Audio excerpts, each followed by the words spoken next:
الجلال والإكرام يا ربنا يا خالق العوالم حل بيننا وبين كل ظالم يا ربنا عجل لنا بالفرج ونجنا من ضيقة وحرج اللهم إنا نجعلك في نحور الأعداء ونعوذ بك من شرورهم اللهم اكفنا ما شر ربنا آتنا في الدنيا حسنة وفي الآخرة حسنة وقنا عذاب النار ربنا هب لنا من ازواجنا وذرياتنا قرة اعين واجعلنا للمتقين اماما ربنا اتنا من لدنك رحمة وهيئ لنا من امرنا رشدا اللهم صل على سيدنا محمد الفاتح لما اغلق والخاتم لما سبق الناصر الحق بالحق والهادي الى صراطك المستقيم وعلى اله حق قدره ومقداره العظيم ان الله وملائكته يصلون على النبي يا ايها الذين امنوا صلوا عليه وسلموا تسليما صلى الله عليه وعلى اله وصحبه وسلم تسليما سبحان ربك رب العزة عما يصفون وسلام على المرسلين والحمد لله رب العالمين. ceerno men ceerno Ibrahima ceerno Ahmad e dendagal miñum en pop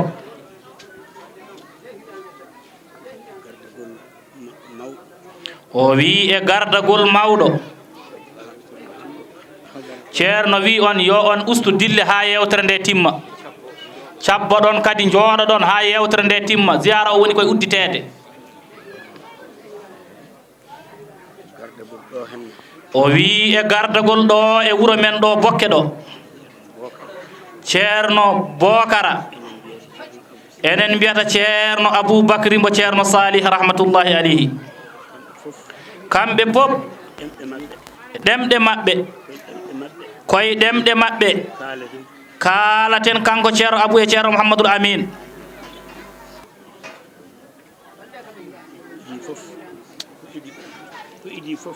ko idi fof an musidɗo jaafoɗa ɓe mbi ko ya jooɗo seeɗa ha golle ɗe gasa jaafoɗa noon ko idi fof jooɗoɗen seeren ɓe mbi yo en jooɗo keɗoɗen kaalane ɗen ko garɗen e dow mum ko no jogorɗen waɗirde ɗum ɗo joni e jemma o e subaka janggo o e ziyara o ena yarate ina yimɓe ɓe ɗaccetirte ko ɗum de ɓe neli en eɗen kaala ɗum noon kala jiɗɗo taw ko ɗum addi ɗum no yiɗi dañde hen ko nafata yo tinno jooɗo heeɗo sabbo haljite ko adi fof kanko ceerno o wi oɓe mbasiyo en kamɓe seerenɓe ɓe yo en gandu garɗen ko e diine garɗen ko e jihaadi garɗen ko e diine wona e mitin garɗen garɗen koko faati e diine kala gooto e men yo andu garɗen ko geɗe diine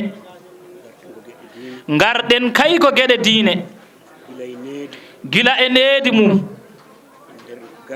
needi e nder galle o e nder golle gollateɗe ɗe ha nde ɗe timmoy fof ha e wuro ngo ha e beddaji ɗi enen fof de goni e haaldude rewɓe e worɓe mawɓe e sukaɓe arɓe e tawaɓe ɗo ɓe pop enen fof de kalante ko haalate ko kala gooto e men ɓe kalanta en kono dañirten ko addi en ko ha dañɓe hono ɗum ɓe en ngari eɗen gacci haajuji men eɗen gacci galleji men eɗen dartini liggeyaji men pop ɓen wona mere kay ɓe keɓruno ko ɓe keeɓi ko ɓuri hen mawnude ko needi kala gooto ɗo woni fof yo tinno yo jogo needi ganden ɗum baɗete ɗum ɗo ko dewal Allah mangal gonɗen e wadde jobdi mum ko aduna e lahara fof mbatten hen haqqillaji worɓe yo worɓe gon bange rewɓe yo gon bange ko ɗum de Allah yamiri ɗum keɗeren koye ɗum keɓaten jorta hen ko jorta hen ko wotuɓen fof yo jooɗoto poti jooɗade wotuɓe hen fof yo jooɗoto poti jooɗade ɗo gila so arama e jonde he gila so arama e jonde he ha e nder galleji ha e nder galleji he ha e beddaji he ha e beddaji he yo jogo needi fof yo jogo needi needi diine needi diine ɗum ɗon ɗum ɗon nden keɓeten fof ko nden de keɓaten popop ndenen hurum ndenen hurum ceerno ceerno tampunoɗo tampunoɗo pannoɗo tampannoɗo Allah ha heeɓi ha heeɓi addani en addani en on garɗen juura ko on garɗen juurade en daña e barke beela eɗen daña e barke makko ɓe tampunoɓe koɓe tampunoɓe ɗum ɗo wona mere heɓa eɗen gandi ɗum kam mere wawa ɗum heɓde ɗiɗi fof ko adi fof yen nden ko ɓe mbi ko ndenen ko seerenɓe men mbi en ko so dañ kala dañɗo kala dañcorɗo farillaji ɗi farillaji waktuji ɗi yeeƴe paaɗo ɗo gueƴe paaɗo ɗo o wendogo wendogo o sbar janggo tisbar janggo o takkusano takkusan o kala dañɗo kala dañƴo fof fofof juule dental juule dental ar juule dental ar juul e dental ar juule dental ar juul e dental he dente poɗɗeni dente poɗɗe ni kala ko rewa hen Allah kala ko rewa hen Allah kala ko ñaaga hen kala ko ñaaga hen Allah koko heɓete koko heɓate non tawi ɗum garɗen ɗum ɓayde noon ko ɗum garɗen mbatten hen haqqillaji yo Allah hokku en ɗum amin ɗum ɗo hono ɗum ɗo dañama so tawi dañama jomum ha yaaha jomum ha yaaha kala ɗo woni kala ɗo gonɗa yarnode salli yo taw aɗa wondi e sallige ɗum fof ɗum pop serɗiyeji koye sarɗiyeji heɓde heɓde hono ɗiɗo hono ɗiɗo moƴƴereji needi needi e laaɓal yen nden needi ndenen needi yen nden waktu ndenen waktuji ɗi no mbaɗirɗen ɗo wadu no mbaɗirɗen ɗo wadifa ni takkusan takkusan wadifa asuru asuru ha gasa ha gasa yo wani hen yo wani hen nene ay goror jab hoy goto oto jaab fatorede fatorede garanɗen e dow mum ko garanɗen e dow mun ko Allah hokku en ɗum yo Allah hokku en ɗum amin en tinno hen no moƴƴi o wi tinnoɗen hen no moƴƴi en tinno hen no moƴƴi tinnoɗen hen no moƴƴi ɗum ɗo ɗum ɗo wasiyaji wasiyaji ganduɗa ɗi ganduɗa sen ndeni so tawi en ndeniɗi keɓat en keɓat e tañoral e tañoral en ndenani so tawi en ndenani ene wawi heɓede ina wawi heɓede Allah wona teftotoɗo Allah kam wona teftotoɗo ene wawi wasde heɓde ina wawi kadi wasde heɓede ɗum ɗo kay kono ɗum ɗo kay kala denɗo kala denɗo wiya ko ko wiya ko so hooti so tawi o hooti tinat o ɓeydi o tinat tigi o ɓeydima wattu en ɗen yo Allah wattu en e tinoɓe ɓeydima ɓe batten haqqillaji mbatten haqqillaji men jamma o jemma o almuɓɓe yimoɓe enen almuɓɓe yimoɓe ɓe mawɓe ene ɗaldi on mawɓe ɓe ina ɗaldi en onon goni hoore ko enen goni hoore ko haalte ko fof ko haalate ko pop onon ɓuuri andude ko enen ɓuri andude ɗum yo waɗ needi yo waɗ needi ɗiɗo sawtuji ɗiɗo sawtuji no mbayi welde ni no ɗi mbayi welde ni ene keɗo ɗum yimɓe ene keɗo ɗum kelle wonko ɓeydata hen beele kelle ina ɓeyda ɗum wonko ɓeydata hen haydara ɓeydata hen wonko ɓeydata hen beele foɓɓude wonko ɓeydata hen ala ƴewade wonko nafa gewade beele wonko nafata hen dokken needi dokken needi keɗen ko darteten keɓen ko dartaten hen ko Allah rewirtake goofu Allah rewretake gopol ɓe gamane bencito na gama ena bencito so ɓooyi so tawi ɓooyi so remima jeyani mawɓe so lemima jiyani mawɓe rewɓe gara taro rewɓe gara taaro ɗumen ɗumen bonnata koko jahanno jomunen bonnat ko gollatano e ko jahanno batten haqqillaji mbatten haqqillaji e ko mbaɗaten ko almuɓɓe ɓe enen almuɓɓe ɓe hirde nde jooɗo so tawi hirde nde jooɗama ha gasa ha hirde nde gasa lewne lawol ndewnen hirde nde no foti rewde ni yo rew lawol oto game wote ngamen oto game woto ngamen oto poɗɗe woto poɗɗen oto gewoɗe woto ngewoɗen mante annabi manten annabi o sallllahu alayhi wa sallama ɗo daɗen mbayi welde ɗe daaɗena ɗe mbayi welde ni iblis darata bonnu ko iblis arata na ndaara bonnude kay ala ko neɗɗo waɗi kay kono kay welamma kay neɗɗo waa ɗum ɓeydude ɗe daaɗe belɗe ɗo madhu nabiyi sallllahu alayhi wa sallam qur'anul karimi mbati ɗum ɗo neɗɗo kay wawa ɓeydude ɗum welde iblis noon kayne yiɗi ko arde mbadi ma dañ hen gueɗal bonna yo Allah won hen ballo amin yo hirde nde moƴƴu so wona en tampu hay so on mbaɗi ha weeti ina moƴƴi ɗum ɓuuri moƴƴude kala ko ganduɗa ala ko heewi no kebbanirɗa ɗum pop ko seeɗa e downa ko ena haani waɗirede ni kala ko sifori noon seeɗa mum dañaɗo hen foof ina yona ɗum noon yo moƴƴine moƴƴa janngo so tawi en pini haccitama ko qur'anul karim e dowuji ɗi ganduɗa ɗum ɗo Allah ruttata ɗi dowuji mum jaabete tan ɗum noon garen hay goto oto heed caggal goto fof yo sikku yimɓe fof ko yaaɓe ko kañum tigi heddimo yahani o ara o tawa ko gadiɗo goɗɗo one so waɗi noon ɓe tawdirat ɗo yo are law yo moƴƴine qur'ana jange ha heewa ko watta hen fof ha heewa juuroɗen ceerno men o ndaren barke o e moƴƴere nde so tawi artama timmi so wattama goto fof ɗaccitama ɓayde ko ni woni juɓɓuni ndi mbatten hen haqqillaji men eɗen keddotoɗo eɗen kewnoɗo heddodade e ceerno men o hono ceerno Abdourahmani ceerno Ahmad Ba so tawi o heddima ɗo hande ɓeydoto tan ko fewde ɓeydoto ko moƴƴude ɓeydo welde e wadde fayida e wadde needi annora yo en mbattu hen haqqillaji hay jimri almuɓɓe oto mbaddu mon fo ma meeɗa hen nden welata fewata eɗen gandotiri e ko'e men won façon jonde ne jogui tan fotɓe tottede yo jim heddiɓe gona jaɓoɓe jaɓowo kay tigui woni jimɗo hay ɗum ena woodi ina jeeya eko bonnata hirde almuɓɓe goto fo wiye ko ma meeɗa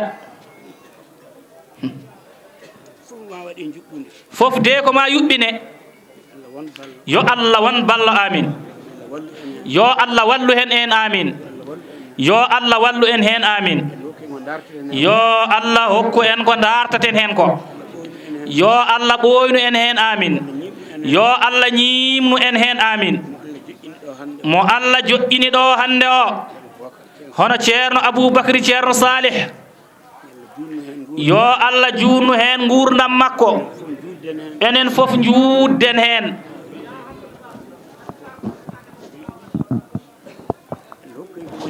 yo Allah hokku en ko woni hen ko leñol ngol ko dañi ko goppi ko jawɗele muñen goppi ɓesguji muñen won ummiɓe rewo won ummiɓe to ɓuuri woɗɗude to banggue hirnangue nder Jolof won ummiɓe kadi ɗo ɓuuri woɗɗude kadi e banggue worgo fof nanɗo fof nanɗo jiida e ummiɓe Dakar ɗum kay ko teddugal manggal ndenirten ɗum noon ko nangadirde wondirde gondigu moƴƴu so tawi arama e hono ɗeɗo dente goto fof ndaara beela ina heɓa hen ko heɓate hen ko rokke hen needi ɓerɗe kecciɗa jomum en duttodira e koye muñen jurmodira dutto e diine muñen ko ɗum dey woni ko yahate no mawɓe ɓe mbaɗirno ɗum ni ko ha diine o feewa sibu ɗum ɗo ɓe yimɓe notodirat so tawi ɓe notodiri diine hesɗita kesɗe tan e diine muñen e tijjaniye muñen yo Allah wallu en hen amin yo Allah ñimnu en hen amin yo Allah won ballo amin jaafoɗen ko ɗum ɗo de kanko ceerno hilifaɓe nelnomo yo yettin Allah jarama ceerno jarama yo Allah yomma moƴƴere boyno one geeci amen bi jahi muhammadin sallallahu alayhi wa sallam ko nelaɗo Allah woni ceerno kala almudo Tijani Cheikh Tijani nelaɗo kama Allah neli jaati jurum ɓurnaɗo men suɓimo lomtini mo wilaya mum o Cheikhu Tijani Cheikh Tijani ɗum saabi o woni timmal wilaya ɓeydo o waliyaɓe fof jom firlitande tago Allah cuuɗaɗo Tijani Cheikh Tijani ɗum waɗi o lomti nelaɗo kala o wi'ima giɗo ma ko giɗo am gondiɗo ma ko gondiɗo am ɓiyam gonga Tijani Cheikh Tijani hoolare aduna e lahara mi defanima giɗo ma koddigu min e giɗo ma to ala illina Tijani Cheikh Tijani rokku kala mo beleɗa haɗa kala mo kaƴƴa an jogii ko an woni damal daɗal wofoɓe Tijani Cheikh Tijani desdaɗo sirru Allah fofof lamɗo mo Allah lammini ko an mo waliyaɓe poccidaɗe turi jabbili e Tijani Cheikh Tijani lamɗo bataɗo kala saha mo Allah wotani joƴƴinma joom konuji worɓe dadiɓe susɓe nga Tijani Cheikh Tijani jabaro joom himme dowrowo pelliɗo joom sembe cuusɗo pokkiɗo e Allah Tijani Cheikh Tijani gando janguinɗo gande fo nder e bowal o suuɗata paccirɗo jibinoɗi nde kalɗa lafti Tijani Cheikh Tijani ko joom jimme joɗo ngari boɗejo gorko dardaro danejo laftuɗo urɗo jiɗaɗo Tijani Cheikh Tijani teddinaɗo jiɗaɗo kulaɗo kersaɗo kormaɗo tugnaɗo tugaɗo Tijani Cheikh Tijani jakoraɗo gardinaɗo labaɗo labtuɗo gandaɗo lolluɗo lowaɗo Tijani Cheikh Tijani kala ko duwi Allah jaɓan kala ko haali jengi jofan kala mbo jaggi hande daɗan dandowo Tijani Cheikh Tijani doggowo kaɗowo gudbu maktuwo mo kalfinaɗo kalfowo halfoɓe khalifa Tijani Cheikh Tijani funnange e hirnange tuuba ko ngota ko an duhi koniɗo honiɓe hoola Cheikhu Tijani ceerno Bakar Alpha hoorejo hoore fo nde lomtiɗo ceerno Ahmadou tan ceerno Bakar mo Fuuta arwande Tijani ceerno Bakar Alpha khalifa Cheikh Tijani ko Allah suɓi tottuma Fuuta jaɓi jampilima aɗaronti Tijani ceerno Bakar Alpha giɗo ma ko Tijani ndewɗa ko sunna annabi kala numɗuɗo ne andi kay aɗa feñri Tijani ceerno Bakar Alpha jomi himme joom jimme pelliɗo pokkiɗo ceerno men gonirɗo Allah e annabi e Cheikhu Tijani tijani ceerno bakar alpha baɗirowo sabu allah nafowo kala waktu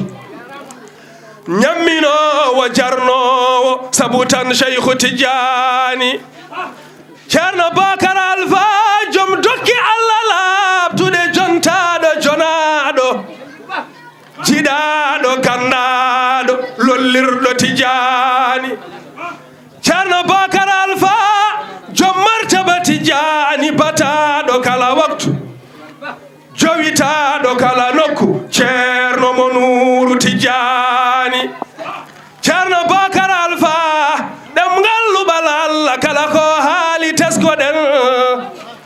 kaldowo gam allah annabi e cheikhu tijani ceerno bakar alpha newiɗo beltiɗo jalirowo gam allah bismiɗo jabbiɗo teski kala mo tijani ceerno bakar alpha mayi welwe allah tufde barkeji nani gatamare jurum ko an woni sewnde tijani ceerno bakar alpha khalifa ceerno ahmadou tan ceerno bakar alpha bayi hamdou rabbi barahama cheikhani ceerno bakar alpha jarowo annabi kana cheikhana ahmada juurowo jaroɓe sene jima cheikhu tijani ceerno bakar alpha jaafiɗo jarliɗo jafniɗo tago allah fof kewɗo muñalyankini joom ruhu tijani ceerno bakar alpha tampanɗo allahu tampanɗo ceerno ahmadou tampanɗo seeren ɓe teddini cheikhu tijani ceerno bakar alpha joom sirru ceerno ahmadou e sirru ceerno bokara joom sirru hafid mouhammadou sirru tijani ceerno bakar alpha mo allah rokki kongu bakkaki hawtaki lomtiɗo jeeɗuɗo anduɓe jiyaɓe rahmani ceerno bakar alpha yo allah ɓumnu rawdama o yettina fanare ma yo himme ma nawru min ha fatoho tijani onon fo mbaɗeni mawnuɗen sayyiduna mouhammad mi wondi mi waati mi yiyata nando ɓurnaɗo o tagaka wonta tage adunar wodani sayyiduna mouhammad gardone taƴa wuddu gardone salɗinane fina jibinaɗo ene laaɓi ari hay defle takkani sayyiduna mouhammad o ladi labbi ɗiɗi labbi tati o hafti dari e labbi nayyi ɓale jaggi ko e lebbi joyi yaki ɓurɗo wofɗani sayyiduna mouhammad ko e lebbi jeegom o yaaci yaadu cambinɗo ko e lebbi jeeɗiɗi e jeetati haali mum ɗani sayyiduna mouhammad ko e lebbi jeenayi o jaabi haala kala ɗemɗe ko e sappo fiɓi waandi werli ɓurɗo wofaani ko e duuɓi ɗiɗi kuuɓɗi sotnulaaɗo allah sembini newtiine hii weeɓi weli haa maayi sattaani sayyiduna mouhammad ko hohohoɓe joom tagoyongo yeeso laabtungo joom jikku jaaƴo kaaray sire dañjo ambaani sayyiduna mouhammad woni dañjo mo wasaaki baasɗo mo woytaaki giɗo allah ɗoftiiɗo rewi ɗiggugol jaɓi allah yeddaani sayyiduna mouhammad pitirle diine nuurɗu ka cuɓaangu ngaaju laabtungu o taɗi kaaji kala annabaaɓe ɗo allah celmbaani sayyiduna mouhammad jarlaaɗo jaafaaɗo annabi pewɗo pewnoowo en doyraaɗo yi allah heɓi kala humni man kaani sayyiduna mouhammad diwtoyɗo njardi kane jawɗeele ɗurniiɗo ko hoowo kala billi mo yeru mum nanndo woodaani sayyiduna mouhammad woni jaamaaro jom kabsinaaji e cerɗi jom gaawe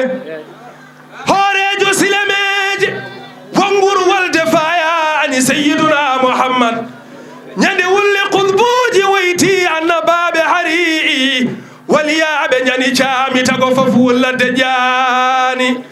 salatun ala hadil wara bisafai ɓe amtuɓe yebde ayawa habrirde Pindi TV en paami tigui rigui ko ɗo gonɗen e Bokke Dialluɓe eɗen gaari ɗo noon kolol 35 ɓiwol ziyara on mo ganduɗa ko birniɗo guite mo wirnaki ɓerɗe hono ceerno Salif Sow mo ganduɗa e kala hitande soko tawi oɗo waktu heedi eɗen gara ɗo hande ina hawriti e 2 janvier hitande ujunnaji 2026 eɗen mbi yen natir hitande nde e dow jaam hande noon ziyara o waɗata mbiɗen ko yesso ɓesgu makko e yesso kadi mo khalifa makko e dow leydi hono omo ganduɗa ko ceerno Abou Salif Sow e miñiraɓe makko ceerno Mouhamadou Lamine ceerno Salif Sow e ceerno Ahmadou ceerno Salif Sow en ji noon bandiraɓe gummima bang yo bang gam nottitade ɗo e oɗo ngolɗo kolol 35 ɓiwol en ji nani on ji e ayaw men habrirde Pindi TV nde yimɓeɓe jeehi toon juulal juma ene jalti golle pewɗe golle joɗɗe ɗe Pindi waɗata e renndo ngo kono kadi ni en garti ɗo ina wayno ziyara o udditiri ko asrul juma asru waɗama ɗo wirdama duwama donama tigui rigui leydi ndi en mbi ma en jokku golle ɗe so tawi asru o gasi ma en mbad mawludun nabi sallllahu alayhi wa sallam koye nder jamma o soko weeti subaka ma silkoji mbaɗe kono kadi ma en jaa ha on jihaɗo Allah ɗo wirna ɗo won wiyoɓe ceehe won wiyoɓe kadi ne guenale gam juurade on jihaɗo Allah birniɗo guite mo wirnaki ɓerde so tawi yimɓe gartidi ma duwe so yimɓe gottima yimɓeɓe ndone saako wiye yen battuni mbo wuuri ɗum noon hande mbiɗen tigui rigui en ji yimɓe gummima bang yo bang yeeyoɓe façon guilay kurusaji ha yeeyoɓe gueɗe goɗɗe ina gara ɗo e ziyara o kono kadi ne waɗi woɓɓe ɓe ganduɗa ko surprise aji ma en jewtide e mabɓe e nder oɗo ziyara kolol 35 ɓiwol kono kadi ko équipe Pindi TV ari ɗo tigui hono mo ganduɗa ko Djiby Dieng to banggue caméraji to kalowo ko guiɗo moon sehil moon Bamoti ɗum noon Djiby Dieng en naat o nana fuɗɗo joni joni ni yimɓe jaada e mabɓe o wi enen fof sago men hen ko woto o wi jiɗɗen ko feewa jiɗɗen ko fewnude o wi yo Allah fewnan en o wi yo Allah hokku en fewnude o wi ko soomi hen ko o wi eko ɗamina hen ko eɗen ñaago Allah moƴƴo yo Allah taccin ko woni hen ko o wi yo Allah taccin ko woni hen ko o wi golle ɗe ko golle almuɓɓe o wi almuɓɓe ɓe jeeyi jamma o wi jimgol ngol o wi e jabgol ngol o wi e keɗagol ngol o wi kanji fof jaadata o wi kala hen ko manki wodat ko manki o wi so yimama jaɓaka o wi tekmat mankat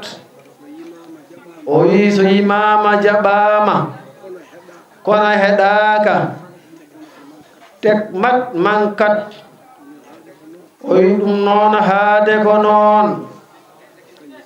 o wi kanji fof jaadata o wi yimoɓe ɓe jima o wi jaɓoɓe ɓe jaɓa o wi heɗotoɓe ɓe keɗo o wi ɗum so rendi tan rendinama golle ɗe timmat o wi ala hen ko famɗi manturi nelaɗo Allah sallallahu alayhi wa sallam o wi ala hen ko famɗi o wi kala ko daña hen ina wona kadi ina yona haade ina wona noon ina yona o wi wadde mbaɗen noon mbaɗen fatiha laawol gotol salatul fatiha laabi 3 ya latifu laabi 9 eɗen ñaago Allah moƴƴo o moƴƴina moƴƴinowo fof o yo allahu feccu en e barke golle baeteɗo ɗe bijahi seyyidil wujudi sallallahu alayhi wa sallam fatiha laawol gotol salatul fatiha laabi tati ya latifu laabi jeenayi fof yo allahu jaɓanen fof yo allahu fewnanen fof yo allahu rewnanen bolol gila tugguɗen ha gotoɗen golle janngoɗe fof yo allahu fewnanen kala hen ko jaɓa feewi yo allahu sowanen baraji gonɗi hen ɗi kala hen ko fuuja weña weluya allah e yaajede mum yo allah yaaforo en ɗum bijahi seyyidil wujudi sallallahu alayhi wa sallam fatiha gotol salatul fatiha laabi tati ya latifu laabi jeenayi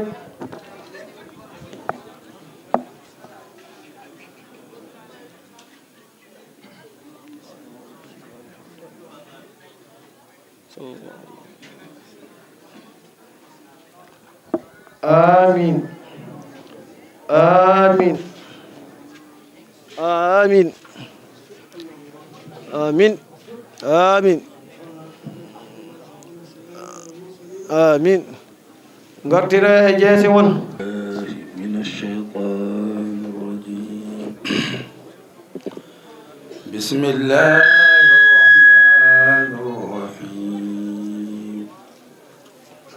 يا أيها المزمل قم الليل إلا قليلا نصفه أو انقص منه قليلا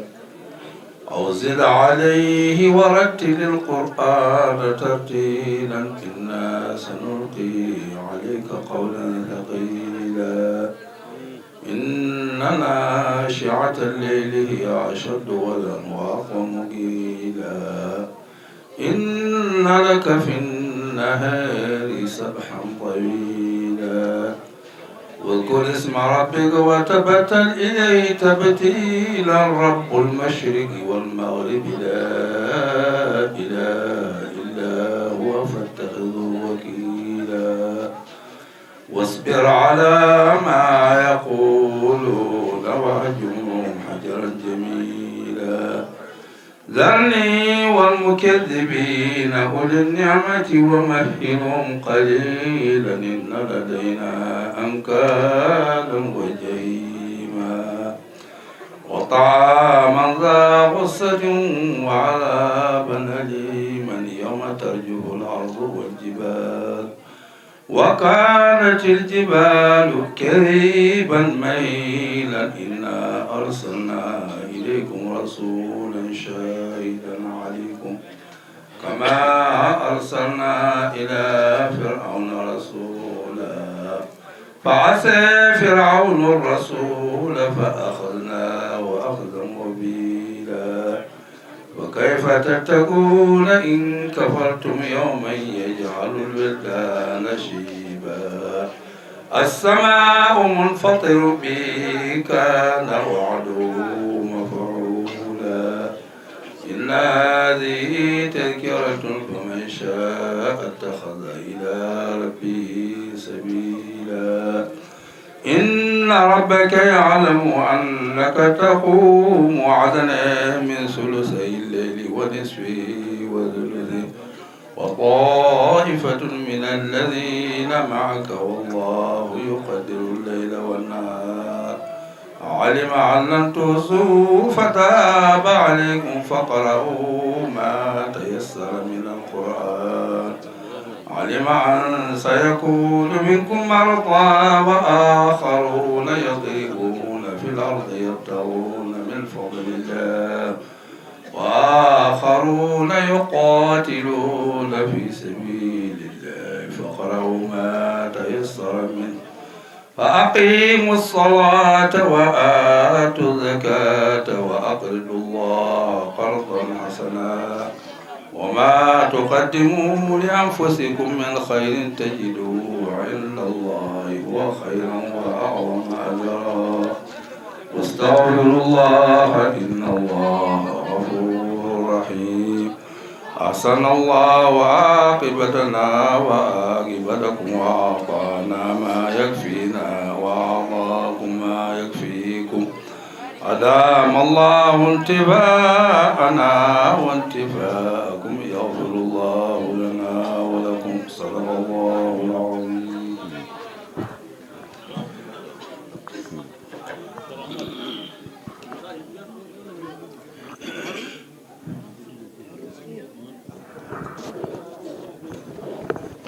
أعوذ بالله من الشيطان الرجيم. بسم الله الرحمن الرحيم. الحمد لله رب العالمين الرحمن الرحيم مالك يوم الدين إياك نعبد وإياك نستعين اهدنا الصراط المستقيم صراط الذين أنعمت عليهم غير المغضوب عليهم ولا الضالين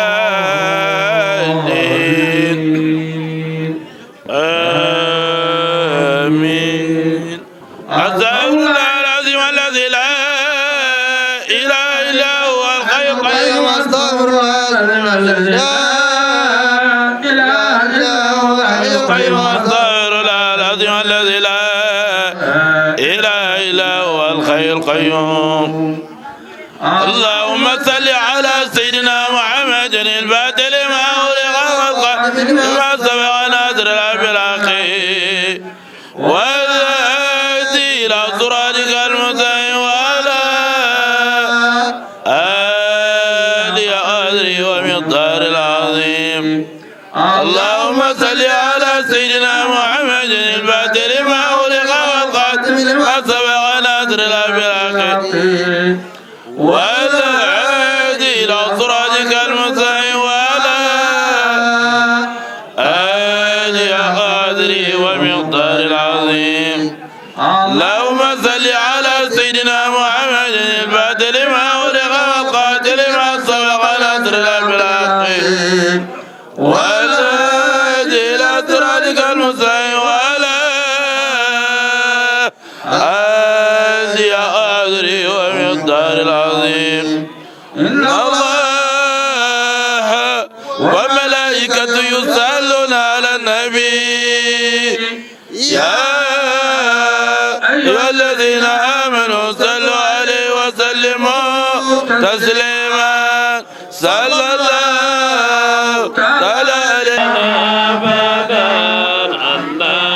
Modu Malik imma amarat birraqsi min darabil fama laha ya laha fi zaka min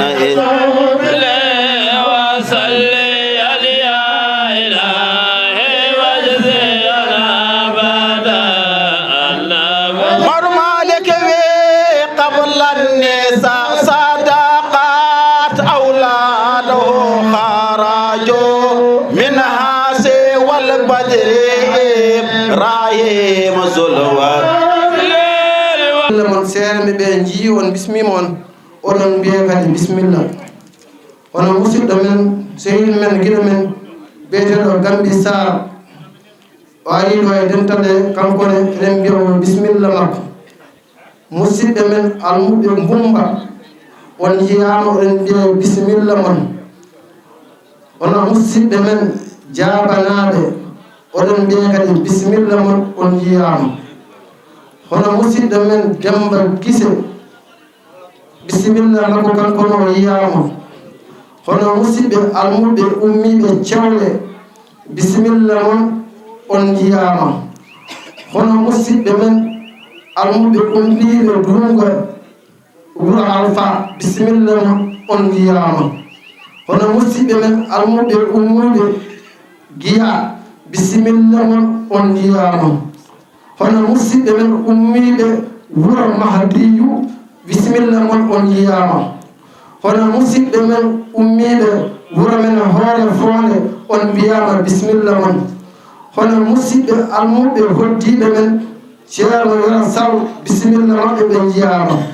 dendagal almuɓe arɓe ɗo e galle he seedeɓe ɓe jii on bismima on beltinima on oɗon jette oɗon mbiya yon jolku golle eɗen jogui noon musidɓe men sahiraji arɓe nottade e hirde nde ɓoyata wonde ɓe dokkuɗen ɗo henne tottenɓe micro kamɓe jokkitta jamma o so Allah haaji musidɓe almuɓe ceerno Yoro Sambo miɗen dokka on micro o wasa juurde noon ha ɓurta jamma woni koye fooɗade goto fof tan waɗa hen tabarru o wasa junnade ha ɓurta goto fof waɗa hen tabarru ko jamma o woni koye huɗɗoyde janggo kadi golle ɗe ɓuuri heddade jafoɗo noon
المسجد الحرام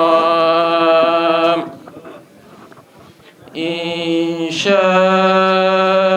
الله آمنين محلقين رؤوسكم ومقصرين لا تخافون فعلم ما لم تعلموا فجعل من دون ذلك فتحا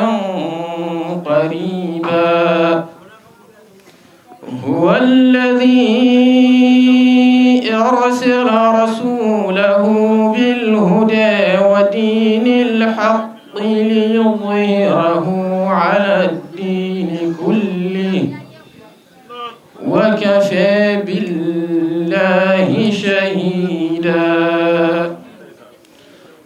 محمد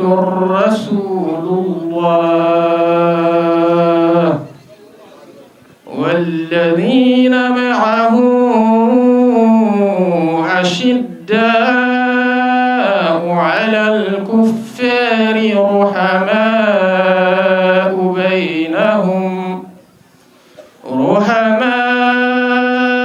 بينهم تراهم ركعا سجدا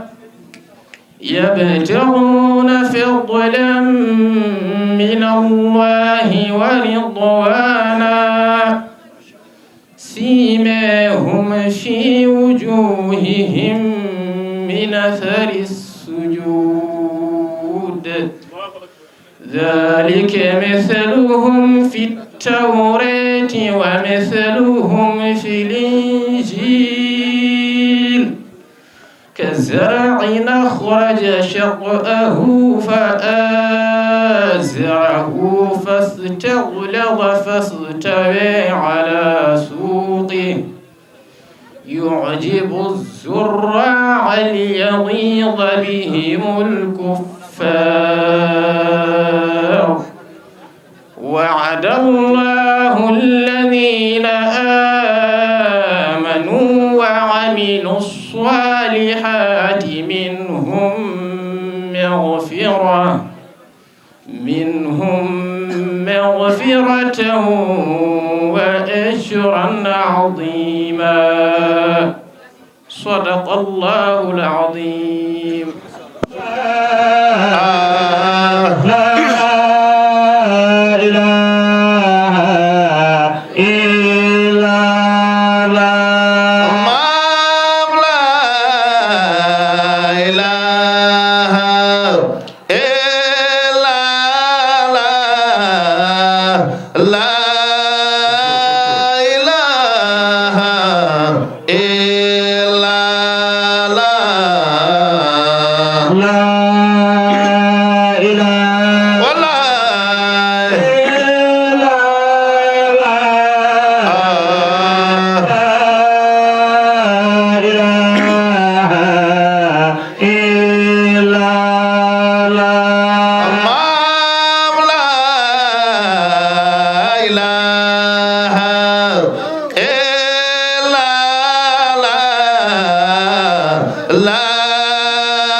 هو لله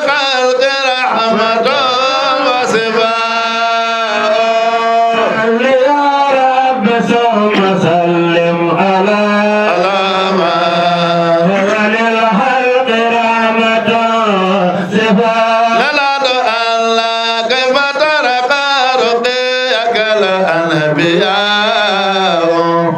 يا سماء متى ولدها سماء يا رب صل وسلم على ما وللخلق رحمة صفات للعد الله لم يسامك في أولاك وقدها لسل الملك دونه وسلام صل يا رب ثم سلم على ما وللخلق رحمة صفات للعد الله إنما مثل صفاتك لله سكما مثل النجوم الماء الله صل يا رب ثم وسلم على لسان وللخلق رحمة صفات رسول الله أنت مصباح كل فضل فما تصدر إلا عن ضوئك الأدواء الله صل يا رب ثم سلم على ما وللخلق رحمة صفات يا رسول الله تتبع بك العصور وتسمو بك الياء بعدها الياء الله صل يا رب ثم سلم على ما ليلة المولد الذي أي يا رسول الله ليلة المولد الذي النبي ميدان ليلة المولد الذي أي نبي المصطفى ليلة المولد الذي مولد النبي ليلة المولد الذي مولد النبي ليلة المولد الذي وكنا بجود من دو ليلة المولد الذي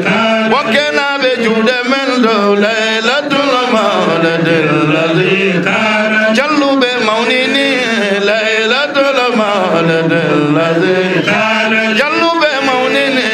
ليلة المولد الذي يتبجرنا صالف جود من دو ليلة المولد الذي يتبجرنا صالف جود من دو ليلة المولد الذي يا رسول الله ليلة المولد الذي موني للجمع ميدن ليلة المولد الذي موني للجمع ميدن ليلة المولد الذي وجمع جبنا ليلة المولد الذي النبي جمع مكنني ليلة المولد الذي النبي جمع مكنني ليلة المولد الذي يا رسول الله ليلة المولد الذي يا رسول الله ليلة المولد الذي وتجومت ليلة المولد الذي وتجومت ليلة المولد الذي وكنا به وتجومت ليلة المولد الذي وكجلوا به وتجومت ليلة المولد الذي ورفوندنا بمبلتون ليلة المولد الذي ورفوندنا بمبلتون ليلة المولد الذي شرنا عبد الرحمن بلتون ليلة المولد الذي شرنا عبد جمع مال ليلة المولد الذي شرنا عبد الرحمن جمع ليلة المولد الذي شرنا أبو بكر جمع مال ليلة المولد شتيان وأودع في الله عامر سره وصرفه في الكون تصريف غالبي شتيان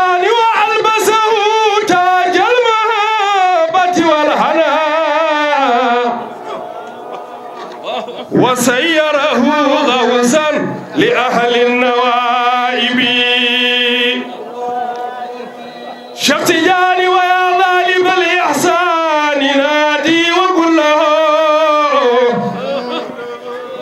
أيا محيي دين الله بلغ مطالبي ونرفع بدني مولانا الشيخ سيدي أحمد التجاني إلى كل طالبي شيخ تجاني إمام كساه الله خلعة نوره وحكمه في شرقه والمغارب شيخ تجاني وأمير الأولياء بأسرهم له الحكم والتصريف بين المواكب شيخ تجاني ومدوا له في كل أرض ردابهم وأموا إليه من جميع الجوانب شيخ تجاني هو الرتبة العليا لمن كان خاملا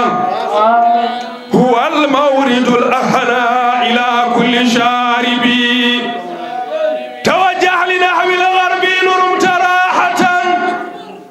وخاذبه فهو سامع للمخاذب شيخ تجاني وقل يا إمام الغرب اقض حوائجي تراه يقينا حاضرا غير غائب شيخ تجاني على يا سرور النفس يا غاية المنى ويا ملجئي عند اشتداد النوائب شيخ تجاني أغثني أغثني يا مولاي فإنني على بابك الأعلى أنخت ركائبي شيخ تجاني ومن إلينا بالوصال وأكفنا وظهر بنينا من جميع المعايب شيخ تجاني سلام على فاس ففيها أحبتي وفيها منى قلبي وأقسى معاربي شيخ تجاني وأهدي سلاما يملأ الأرض والسماء إلى حضرة التجاني بحر المواهب بريني ودن سيدي أحمد التجاني شيخ تجاني صلاة على سر الوجود محمدي ما أبرق للتجاني نور المناقب صليا يا إلهي واجزي أنا أبدا أن محمدا المختار في الخير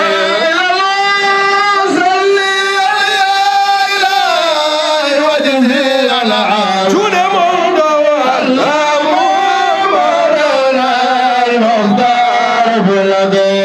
مولى وصلي يا إلهي واجزي أنا أبدا أن محمدا المختار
ولما داروا للعزائم الرحيم والنجم إذا هوى ما ضل صاحبكم وما غوى وما ينطق عن الهوى إن هو إلا وحي يوحى علمه شديد القوى ذو مرة فاستوى وهو في الأفق الأعلى ثم دنا فتدلى فكان قاب قوسين أو أدنى فأوحى إلى عبده ما أوحى ما كذب الفؤاد ما رأى أفتمارونه على ما يرى ولقد رآه نزلة أخرى عند سدرة المنتهى عندها جنة المأوى إذ يغشى السدرة ما يغشى ما زاغ البصر وما طغى لقد رأى من آيات ربه الكبرى أفرأيتم اللات والعزى ومناة الثالثة الأخرى ألكم الذكر وله الأنثى تلك إذا قسمة ضيزى إن هي إلا أسماء سميتموها أنتم وآباؤكم ما أنزل الله بها من سلطان إن يتبعون إلا الظن وما تهوى الأنفس ولقد جاءهم من ربهم الهدى أم للإنسان ما تمنى فلله الآخرة والأولى وكم من ملك في السماوات لا تغني شفاعتهم شيئا إلا من بعد أن يأذن الله لمن يشاء ويرضى إن الذين لا يؤمنون بالآخرة ليسمون الملائكة تسمية الأنثى وما لهم به من علم إن يتبعون إلا الظن وإن الظن لا يغني من الحق شيئا فأعرض عمن تولى عن ذكرنا ولم يرد إلا الحياة الدنيا ذلك مبلغهم من العلم إن ربك هو أعلم بمن ضل عن سبيله وهو أعلم بمن اهتدى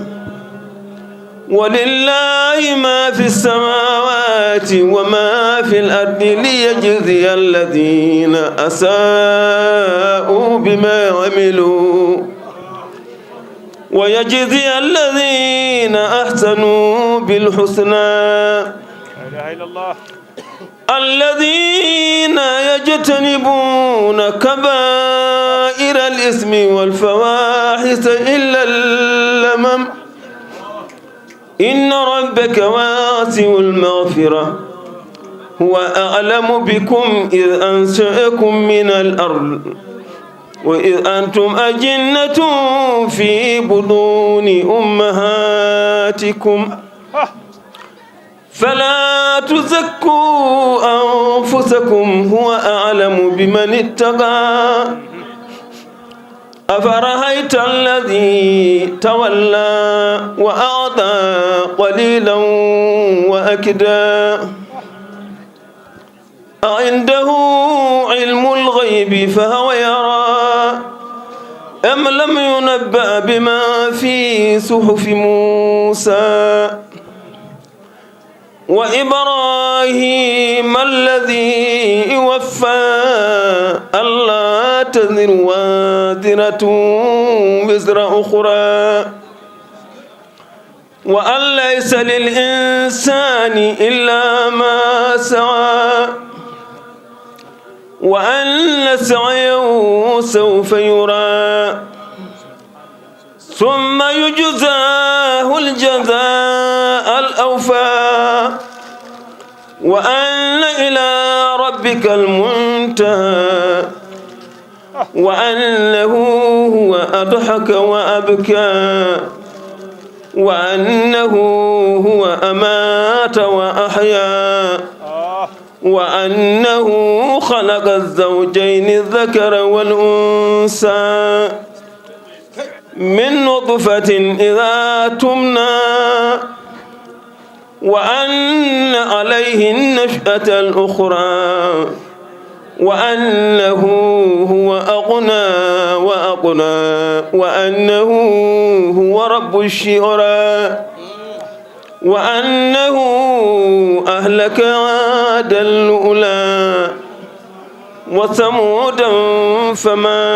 أبقى وقوم نوح من قبل إنهم كانوا هم أظلم وأطغى والمؤتفكة أهوى فغشاها ما غشا فبأي آلاء ربك تتمارى هذا نذير من النذر الأولى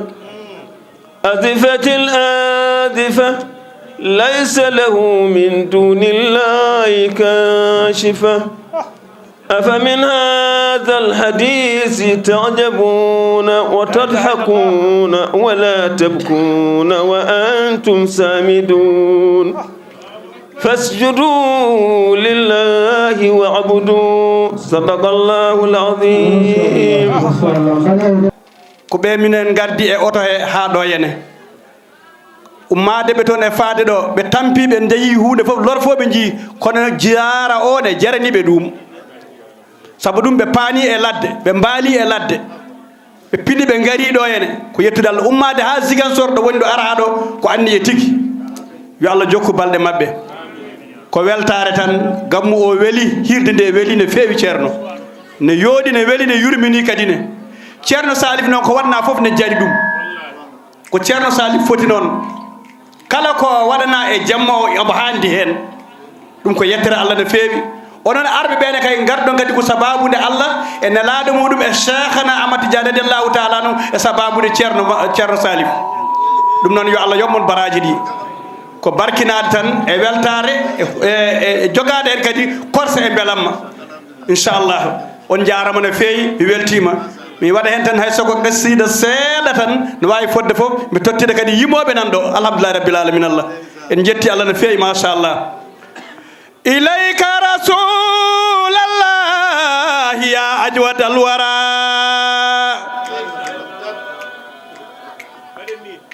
إليك رسول الله يا أجود الورى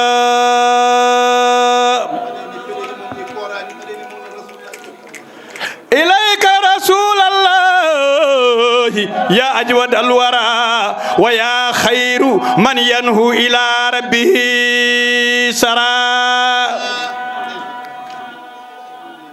مدد يد المحتاج يا خير نائل إلى ذلك دافئين أرجون تترى فإنك سر الله والجود كله فذا يبتغي جودا وذا يبتغي سرا وإن كنت مكسور الجناح لحادث فأنت للمكسور جناح به جبرا فإنك باب الله للخلق كلهم فمن عتف فضل ومن عتف يسرا فإنك سر الله والجود كله فذا يبتغي جودا وذا يبتغي سرا وإن كنت مكسور الجناح لحادث فأنت للمكسور جناح به جبرا وقد داغ به كل جهات ولا أرى كريما فأرجو منه كسف الذي درى جنابك مقصود وفضلك وواسع وغير موهوب لمن يبتغي خيرا فبسرك الساري وبالمدد الذي تمد به دنيا جميعا كذا الأخرى وبالملأ الأعلى وبساب كلهم وبالآل والأولاد قريبة درا وبالختم مختوم تجاننا الذي مننت به فضلا علينا به نصرا بهم جيت أرجو منه كسف الذي درا ونيل مراق لا أفيق به شكرا أنلني يا مولاي جودك سافئا وجودك جم لا يدان به يسرا أتارمنا جودا فقد قلت سيدي أنا خير من آدم جاء ولا فخرا إليك رسول الله يا أجود الورى ويا خير من ينهو إلى ربه سرى سيكو عمر نداد ما من نوتويم ngam ceerno meɗen gardiɗo laaɓɗo mbo tun wata Umar no daduma haade min notoyima ceerno meɗen ɗiɗo laaɓɗo mbo tun wata mi fuɗɗorima inde jomam ngam yettudema ngam ceerno meɗen gardiɗo laaɓɗo mo tun wata ko Umar no dadumat min notoyima ceerno meɗen gardiɗo laaɓ sey ko Umar sohlano ñamde yarde ɗoyngolo meɗata jom sembe jom kattanɗo bawɗo mo nimsata ko Umar no dadumaɗa min notoyima ceerno meɗen gardiɗo laaɓɗo mo tun watarata allahumma salli ala sayidina mouhammadi wa sallim on jarama machallah bismillahi irrahmani irrahim ولا حول ولا قوة إلا بالله العلي العظيم الحمد لمستحقه والصلاة والسلام على خير خلقه وعلى آله وأصحابه وأحبابه ورضي الله تعالى عن شيخنا الختم الأكبر والقطب المكتوم الأشهر أبي الفيوضات والفتوحات مولانا الشيخ أحمد ابن مولانا محمد بن سالم التجاني المضاوي الفاسي سقانا الله وإياكم من بحره بأعظم الأواني ورضي عن جميع خلفائه ومقدميه وأولاده إلى يوم الدين حماة الإسلام حراس العقيدة التجانية أهل بك جلب ومن استجابوا لدعوتهم من جميع الأنحاء والقارات السلام عليكم ورحمة الله وبركاته ونخص التحية والزيارة لجناب المقدم البركة خليفة والدنا كان صالح الصهر الجالس هنا في محله الذي هو الإمام شرنو أبو بكر صه، وكذلك أخوه وشقيقه المقرئ القارئ المجود الصوفي الزاهد السيد محمد الأمين صه، وجميع من حضروا معهم في هذا المجلس المبارك الميمون. ko barkinorade ɗemgal arab ngal nde wonno annabi sallah sallam o wi ahibbul araba li thalathin, jiɗe ɗemgal arab ngal saabu gueɗe tati. li anni arabiyun, saabu min komi arabe. wal qur'anu arabiyun, qur'ana ko arabe, allah wiyata qur'anan arabiyyan ko allah suɓingal. wa kalamu ahlil jannati fil jannati arabiyun, haala ka yimɓe kaldato aljanna ko arab. waɗɗo julɓe ndendi fof sembol mumen ko haalde arab no wawi fodde fof. kangal juuldete, kangal noddinirte, kangal hutbinirte, kangal wurnirte. ɗum ko gueɗal ngal allah rokki ngal, jaɓande gueɗal, dokkaɗo gueɗal, ustata gueɗal. fa tabarakallahu ahsanul khaliqin. allah tagui fondani. min calmini on dendagal bandiraɓe bokkenaɓe eko salte bokke eko umme bokke. emin gardina hen muqaddam tedduɗo almami moƴƴo timmuɗo mo ganduɗa ne jooɗiɗo jonde jinnaɗo men moƴƴo men parnorɗo men ceerno salif Sow woni ceerno aboubacry salif oɗo minen mbiyata ceerno bocar alpha, ɗum woni inde makko. ko noonne kadi miñi ko dewɗo e makko moƴƴo suufiyanke duuɗiɗo ceerno mouhamadou lamine e ɓesguji mabɓe e yiɗɓe mabɓe e dendagal julɓe notitiɓe ɗo henna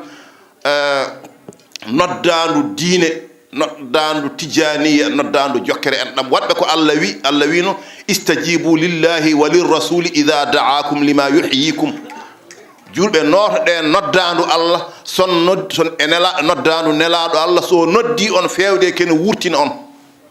wurtinta yimɓe ko diine mumen. ɗum ɗo machallah wona festival ala, wona gueɗe aduna ala, ko dewal allah manggal. goto e moƴƴuɓe omo haala ko cheikh ibrahima Niass ni wonno, o wi so korka darima omo wasitono, o wiya kebbino ɗe e janngude qur'ana, kebbino ɗe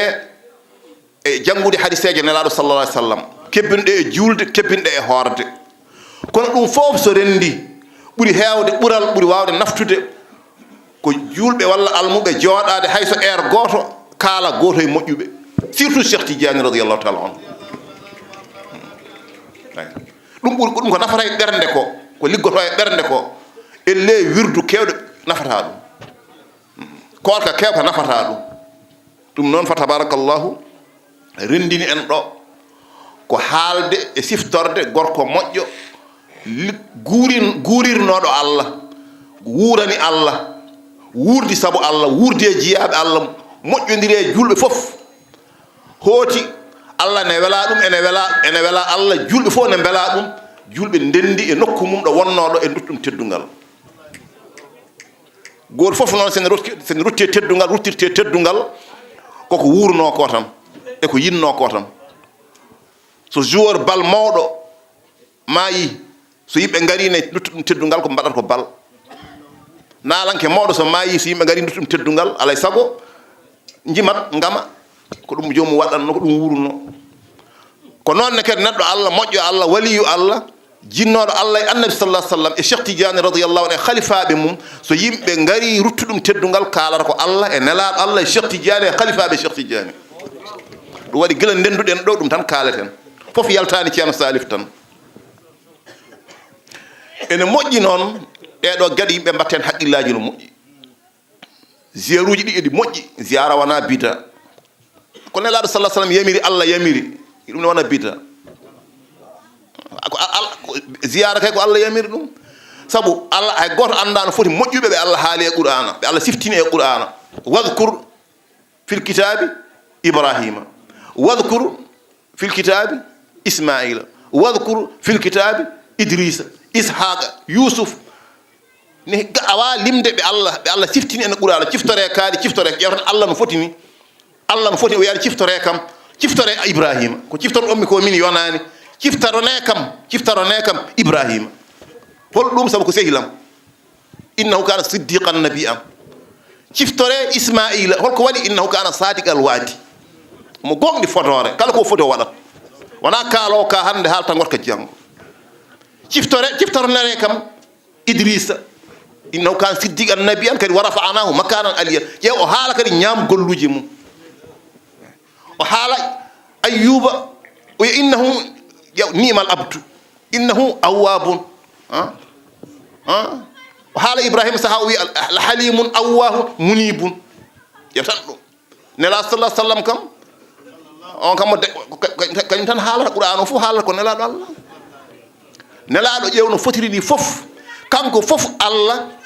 haaldimo par tergal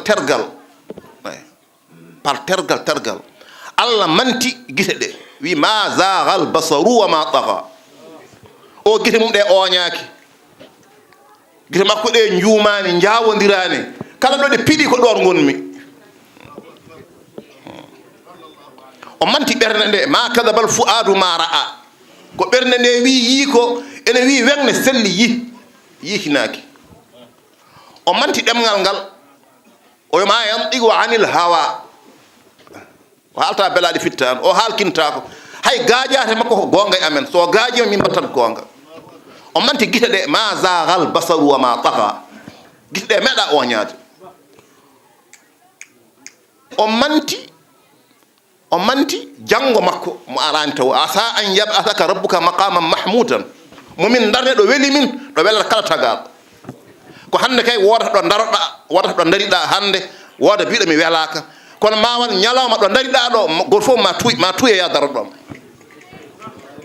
saabu dardan ma ɗon ko ɓoccidde tagore allah nde o rutti o rendini nelaɗo sallah sallam fof o manti ɗum e mantore wotere o wi innaka la ala khuluqin azimin an sallllahu alayhi wa sallam aɗa e diine mawɗo an aɗa wonde jikku mawɗo an aɗa wonde tagori kawnidi sallllahu alayhi wa sallam harisun aleykum azizun alayhi ma anittum qur'ana fof mantat ko nela sallah sallam subhanalladi asra bi abdihi leylan min almasjidi alharami ila almasjidi al aqsa alladi barakna hawlahu saabu holɗum li nuriyahu min ayatina ɗum fof ko allah ne andina en wonde yen kaal nelaɗo allah sallah sallam yo nelaɗo sallah sallam wuure ɓerɗe men omo andina en kadi yen kaal moƴƴuɓe woɗɓe kadi rewɓe e nelaɗo sallah sallam ɓe fa wajada abdan min ibadina ataynahu rahmatan min indina wa allamnahu min ladunna ilman o kam ne wiye ni wona annabi ɓe fof allah haali ɗum to qur'ana id awal fitat ila al kahfi allah ne haalta ashabul kahfi en allah ne haalta ousayru en kissaji mumen kala moƴƴo gadinoɗo annabi sallah sallam allah haalimo sarahatan tasrihan walla talwihan allah haalimo ha laaɓi walla allah joofimomo ɗum waɗi noon e nenne leñol makko ngol eɗen golla nden yamirore eɗen ñamtina e ɗum ɗon moƴƴuɓe men adiɓe ɓe gollunoɓe ko moƴƴi ko feewi gurtini sunna nelaɗo sallah sallam cembini diine allah cakti laawol tijjaniya nehi julɓe nehi tijjaniyankoɓe ndendini leƴƴi jokki enɗameje ha jalti aduna iblisa dañani e mumen gueɗal ɓen ɗon eɗen jooɗo saaha foof e nokkuji mumen eɗen ciftara ɗumen eɗen kaala ñaam golluji mumen hande noon ndenduɗen ko ɗo e galle ceerno men jinnaɗo men moƴƴo men giɗo men ceerno salihu so eɗen kaala ñaam golluji makko eɗen ciftoramo kankone koye ɓen worɓe o jeeya ko pellunoɗo fiyande e l'islam ko pellunoɗo fiyande e tijjaniya kadi yejjittaki golle makko jejjittaki nde wonno no gollirni no yooɗi neɗɗo ne golla ko moƴƴi kono taw no gollirni ne manque yodde kono kanko no gollirni no yooɗi nde wonno ne hande haqilantagal ne wonde teere nde wonde neware ne wonde famodirde e leƴƴi fof famodirde e julɓe fof fa tabarakallahu ahsanul khaliqina annabi sallah sallam kanko tan jari haalde sonno won kaaleteno tan yimɓe kaaɗa e mum wonanno ko nelaɗo allah sallallah alih w sallam so yimɓe goorini ɗo ha hitane ɓe mbawa haaldude ko makko ko kadi kala ko haala e makko yimɓe cikkata ko hande o meeɗi haalede hande yimɓe meeɗi nande ɗum komo kesi mum kadi kiɗɗi mum haalede komo kesi mum kadi kiɗɗi mum sa wiya haal kesi makko ɗi tan to hawra a wiya haal ko hiɗɗe makko to hawra kesel ari kadi ciftata kesel paya e ngel nde gaynata kadi gonguel ara donc ano kaalirɗa ko ɓooyi ko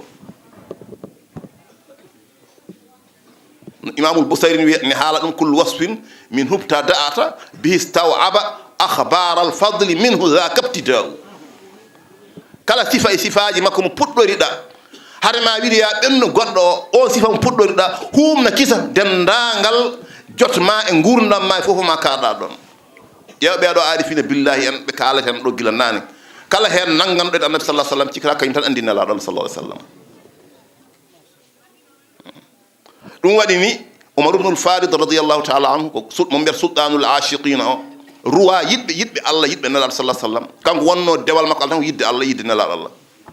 sallallahu alaihi wasallam yidde haɗimo wadde kala hunde kanko o wawa julde ko heewi o wawa wirdude ko heewi o wawa haalde ko heewi saabu yidde Allah yidde nelaɗo Allah sallallahu alaihi wasallam kono o yimani nelaɗo Allah o waɗani imamul Busayri en mbaɗini walla no ibnu Jabir Andalusi en mbaɗini walla ibnu Muhayyab en Cheikh Oumar en radiyallahu anhum no mbaɗini o waɗani noon Seydi Hadji Malik en yimɓe noon ke sa fof mbiyama an ibnul Farid andi kam ala ko kalɗa e nelaɗo Allah andi kama yimani andi a haalani sira ha ɓo o wi ara kulla madhin linnabiyi muqassira wa in balagha almusni alayhi wa akthara idha allahu athna billadi huwa ahluhu alayhi fama miqdaru ma yamdahu lwara min haɗimi mantude nelaɗo sohlirde mantude nelaɗo komi ƴeewi mi ƴewtima mi tawi kala jaarore jarde nelaɗo ko raɓɓiɗinino joomu o ko daɓɓiɗiniɗo o wi saabu Allah mantimo mantore nde o handi nde mantimo mantore nde o foti nde iso Allah manti neɗɗo goɗɗo tagaɗo goɗɗo ne wawi mantude ɗum fodde mo hankanti wawa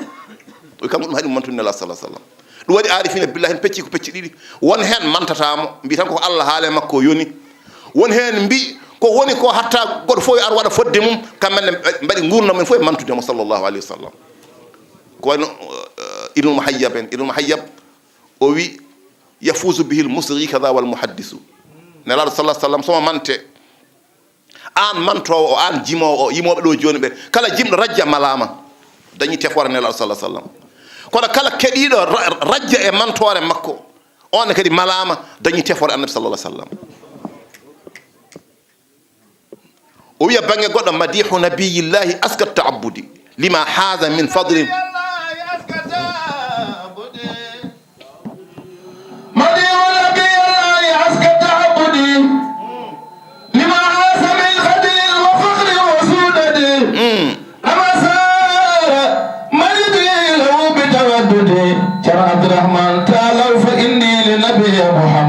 صلى الله عليه وسلم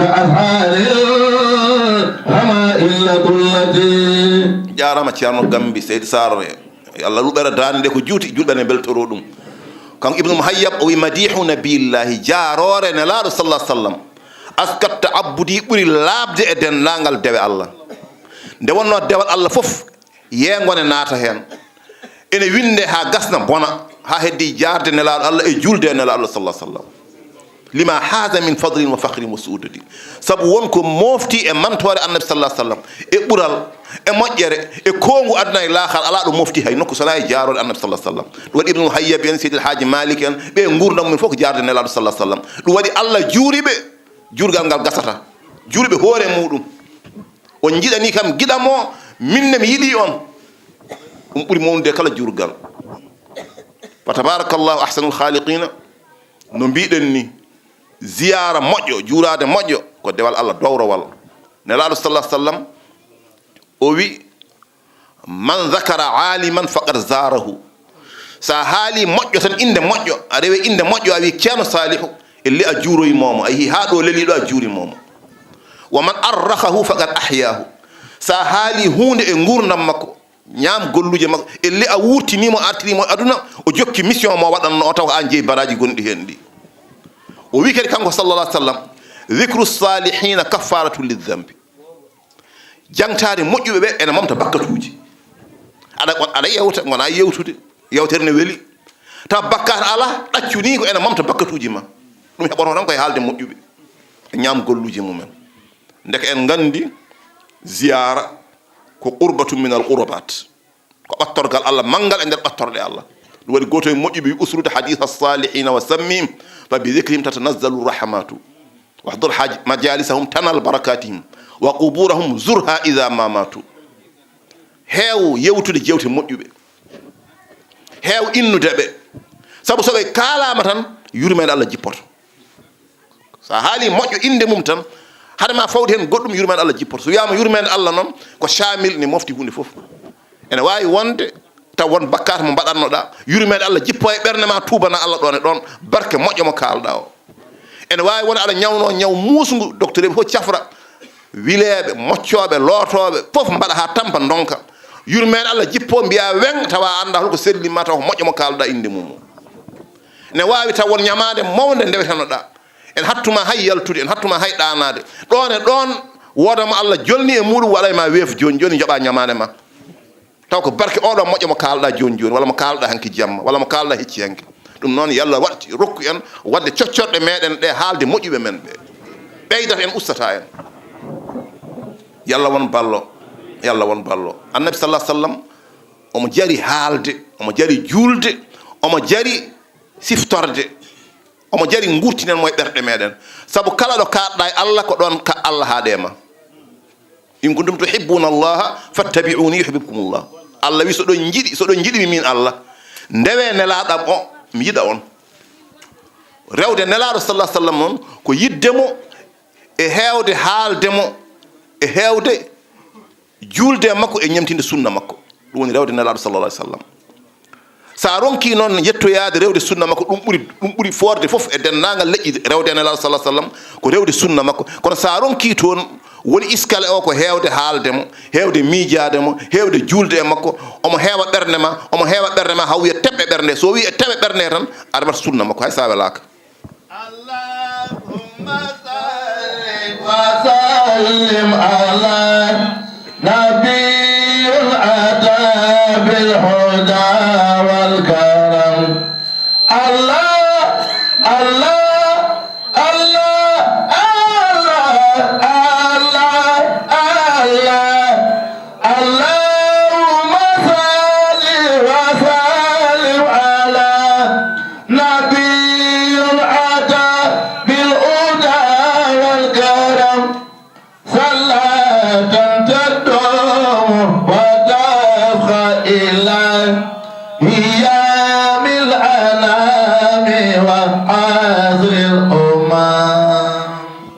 tabarakallah ahsanul khaliqin la fudda fuk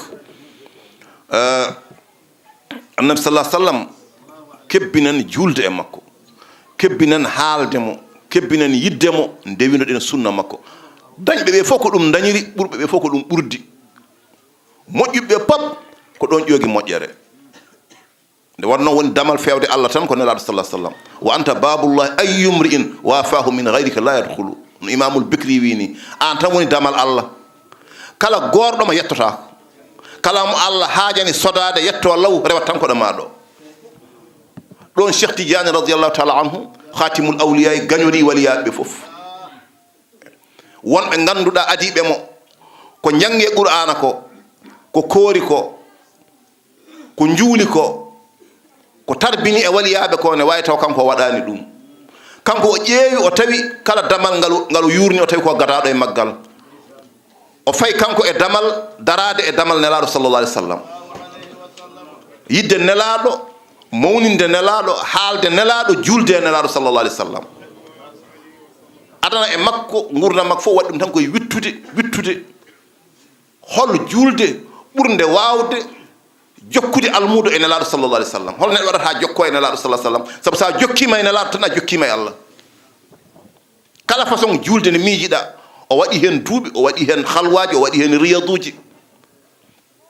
hitande o yahata hajju o ari ha misra nden omo yaada duuɓi 96 o yiɗon deftere ne wiye wardatul juyubi fi salati ala nabiyil mahbubi nden haalat tan ko ɓuure julde annabi sallah sallam koye nden o yi salatul fatihi lima ughliqa o yi toon imamul bikri ko julɗele kewɗe goni toon julɗele waliyaɓe kala waliyu ne addi julde mum ne haali ɓural julde mum waɗi publicité julde mum nde wonno waliyaɓe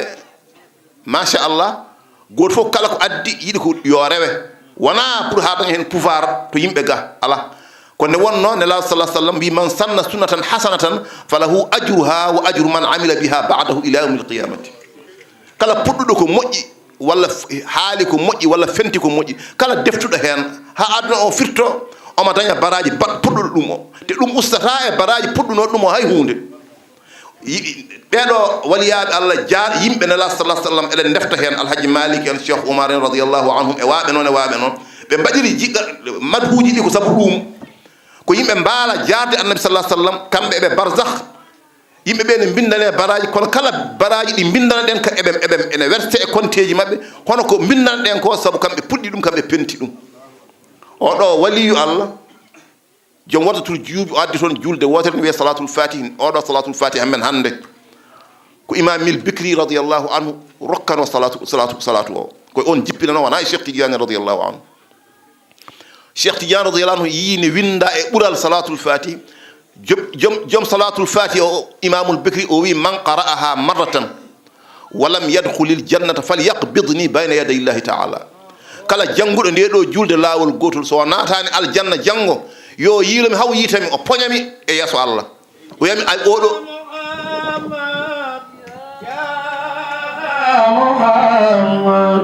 sallallahu alayhi wa sallam ya Muhammad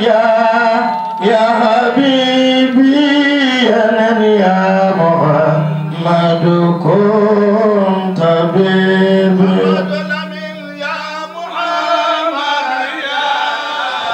Muhammadu ya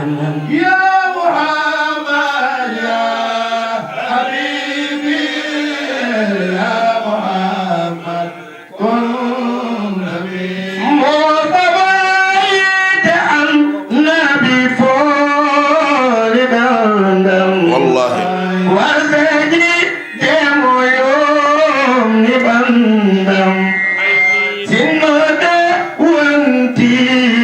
nasako amyen binota komi fabudi Muhammadu labil ya Muhammad ya Muhammadu ya Muhammad ya Habib ya Muhammad kun habib fatabarakallahu imamul bicri wi kala jannguɗo salatul fati yabere wotere so janngo so wiyama natani aljanna yo yiiloma ha yitama poñamo e yeeso Allah wiya mi janngina salatul fati te meɗa nanne jeygol mi poñima e yeeso Allah o wi kadi kanko imamul bicri salatul fati ene sowo kala salatu ala nabi laabi ujunnaje temedde jeegom cheikh tidiane radiallahu anhu woppi dendagal salawatuji ala nabi ɗi o joguino o waɗi hankantine waktuji makko pop e salatul fatihi lima awliga duuɓi jeetati tuggude no arti hajju ha o ummi tilimsan o ari abou samgoun duuɓi jeetati gila omo yaara duuɓi capantati e jeetati haw heeɓe duuɓi capannayyi e jeegom o ala ko hutorto ha ɓuuri salatul fatihi lima awliga ha noon nde o yetti abou samgoun nde o yii deftere wotere kadi e defte salatu ala nabi o yii toon julde wotere ko allahumma salli ala seydina muhammadin salatan taadilu salawati ahli mahabbatika wa sallim alayhi salaman yaadilu salamahum nde ɗo julde joom mayre o wi kala jannguɗo nde ɗo julde dañi baraji jannguɗo dalailul khayrati laabi ujunnaje capanɗe jeeɗiɗi dalailul khayrati noon waɗi ɗum ko biyeteɗo abou abdoullahi seydi mouhammad ibnu souleyman al jazuli sababu makko waddemo nde ko maghrib naajo ko suufiyanke o wonno tan koye nder ladde omo rewa Allah o artata e wuro saha so gayni jooɓaade o arta wuro seeɗa o yooɓo faara kadi ladde waɗi saha goto noon o taƴira salligi makko o yiɗi salligade taw ndiyam makko ko gasi omo yaha e ladde omo yiilo ɗo dañi ndiyam omo yiilo gurel walla ko nandi hen o yiyani o soyni ɓundu walla mbiyen woyndu o fayi e ɓundu ndu ɓundu ni luggiɗo wawa tellade e mayru te o tawani ɗon baagal o andi hen holno waɗa haw daña ndiyam o salligo omo yaha tan e saraji omo wagga omo ƴeewa mete omo daña ɗon baguel no wawi fodde fof o wadda hen tan haw soyni hakkude leydi asaman suka debbo kadi ko suka wona mawɗo aɗa anda ko suka tan tokoso mbomri walla ceemen tokoso hakkude leydi asaman ene ara mo wiyi kam o ko neɗɗo walla ko jinne tan ha yetti e woyndu he yetti tan ƴetti ɓurtugal muɗum ne murno yeeso mum ko ɓiyeten ɓurtugal ko tan jaggi ɗum fewni ɗum waɗi ɗum no baguel tokosel ni tan tellini e woynu ndu wi ya ma'u irtafi'i ndiyam ƴer tan ndiyam ɗam woni arde ko ndiyam ɗam addi hoore mum ha yetti tondu ñeɗanimo heen waɗanimo e faandu makko ene ñeɗanamo waɗanamo e faandu makko ha faandu makko heewi on ƴetti ɓurtugal mum watte yeeso mum wi kadi ne diwane ɓenna o wi ala ya amatallah billahi aleyka mi ñagorimama allah fadam seeɗa on wi bisimillahi haal mi ala jot o wi an ka neɗɗo walla ka jinne walla ka maleyka o wi komi neɗɗo o wi an ka neɗɗo ka debbo ka cukalel mbeɗe ñalliɗo hannde mbeɗe ronki dañde ndiyam mi yi ndiyam mi ronki ko ƴogirmi ndiyam mbeɗa andi a janngani defte ɗe mi janngani a yahani leyɗele ɗe mi yahani a wondani e seerem ɓe mi wondani kollami oɗo kawis holko dañirɗa ɗum on wima bi kasrati salati ala nabii sallllahu alayhi wa sallam hewde julde annabi sallllahu alih w sallam rumtimo ene yahata ni wiyama bi kasrati salati ala nabi bi kasrati salati ala nabi hewde julde annabi o wi minne de so allah jaɓi ko hedde gurdam ko hay goto wonta ɓurdemi hewde julde annabi sallah sallam o woppi de makko allah pop sirruji makko fof o faate julde annabi sallah sallam ha allah fatimo e salatu ala nabi sallah sallam o walli fi dalailul hayrati waliyaɓe heewɓe keeɓi fatuji mumen ko adi cheikh tidiane radiallahu taala an koye dalailul hayrati mawɓe men nden haade tijjaniya saktade kala mawɗo moƴƴo mo jiiɗani waɗi dalailul hayrati e poos muɗum kanko cheikh tidiane radiallahu anhu noon dalailul hayrati noon ne ɗeɓi mawnude seeɗa ma on foti hisbaji tati walla nayyi kanko cheikh tidiane radiallahu anhu o wi oɗo salatu mo yiiti joni taade ene sowo dalailul hayrati laabi ujunnaji capanɗe jeeɗiɗi wadde oɗo ɓuuri salatul fatiha o woppi salatul fatiha o faate on ɗon salatu lebbi seeɗa tan nela salah sallam feeñanimo e pinal nden nelaɗo feeñanimo e pinal omo yiyanno nelaɗo e koyɗol kono nden o yi nelaɗo e pinal nde o yindire nelaɗo salah sallam nelaɗo wimo rutto e salatul fatihi lima ughliqa o wi ya rasulallah min de oɗo salatu mo patunomi mum komi jiiɗo hen ɓuural manggal salatul fatihi holko ɓuuri hol ɓuural gongal hen nelaɗo sallllahu alih w sallam wimo ko ɓuuri raɓɓidde ko tan salatul fatihi ko amrun ilahiyun la madhala fihi lil uquli ko sirru allah tan mo allah addani leñolam ngol haqqille ala hen gueɗal haqqille wawa miijade salatul fatihi lima ughliqa wawa peesde salatul fatihi lima ughliqa haqqille wawa famde salatul fatihi lima ughliqa ko haqqille wawa peesde haqqille wawa famde ɗemgal wawa ɗum haalde ɗum waɗi hankkadi cheikh tidiane radiallahu taala anhu o wi konngol makko ngolo haali nahani sallllahu alih w sallam an tawajjuhi bil asma'i wa amarani bi tawajjuhi bi salati l fatihi lima ughliqa taw ko adi ɗum omo jogino ille kewɗe omo jogino sirruji kewɗi o wi hankkadi noon nela salah sallam haaɗi kam rewrude allah inɗe goɗɗe e sirruji goɗɗi o wi gurdamam pop yomi firli ɗum e salatul fatihi lima ughliqa hankkandi kala ñaaguiɗomo garɗo wi cheikh tidiane yorko dokkuɗamin yettoro allah o wiyata ɗum tan ko aleyka bi salati l fatihi lima ughliqa fa inna fiha hayru dunia wal akhirati mi wasi mama salatul fatihi lima ughliqa ene mofti moƴƴere aduna e moƴƴere lahara fof moƴƴere aduna hay sa dañani jawdi ha heewi a dañat suturo a teddat a ñalli noon walla a waali noon hay goto hawrata hen ñalluɗo galle ma fof wattoto baarɗo galle ma fof hirtoto a pañatake ñamade mukk haaji fof gummaniɗa gasat sa diidi huɓere a wortoto sa darnima hajjoyde a yahat kala ko ummaniɗa gasat sa maayi a hoddata nela sallah sallam ala illiyina kadi sallllahu alayhi wa sallam والخاتم لما سبق ناصر الحق بالحق والهادي إلى صراطك المستقيم وعلى آله حق قدره ومقداره العظيم ɗum waɗi anduɓe laawol tijaniya ɓe mbi hadihi salatu fiha sirru ɗariyi wa fi salati hususan fi lfatihati anduɓe laawol tijaniya ɓe mbi sirru laawol tijani heɓoto koye salatul fatihi lima ughliqa laawol tijaniya ko laana kono woni motor laana ka ko salatul fatihi lima ughliqa kala e almuɓe cheikh tidiane ɓurɗo hunjude salatul fatihi ɓurata mawnude gueɗal e cheikh tidiane radiallahu taala anhu nde wonno cheikh tidiane radiallahu taala anhu o addiri laawol makko ngol ko ha wara école ɗo yidde annabi salah sallam ene waɗe formation saɗa yiɗi yidde nelaɗo allah salah sallam tan naati laawol tijaniya tijaniya koye ɓuuri yidde nelaɗo allah e dendagal laabi ɗi mawlidaji ɗum ala ɗo woni sona e laawol tijaniya no ɓe juulirta annabi ni ala juldono annabi e dow laral leydi he salatu ala nabi moɓe jogui o ala joguiɓe on salatu ala nabi e dow laral leydi he jawharatul kamali moɓe jogui o ala joguiɓe ɗum jawharatul kamali tan woni salatu mo ganduɗa sa janggi hen jaabe jeeɗiɗi tan nela salah sallam arat ɗo gonɗa foof sa yiɗi gona dow huɓere sa yiɗi gona nder leydi sa yiɗi gona nder suudu sa yiɗi gona dow tulde jaabe jeeɗiɗi tan jawharatul kamali ta tan aɗa rendini saɗ ƴeeɗi ne timmi aɗa salligi ɓandu ma ne laaɓi comci ma ne laaɓi ɗo jooɗiɗa ɗo e saraji mum fodde ɗo ene heñña yimɓe jeegomo ina laaɓi jabe jeeɗiɗi jahratul kamali nelaɗo arat tawma ɗon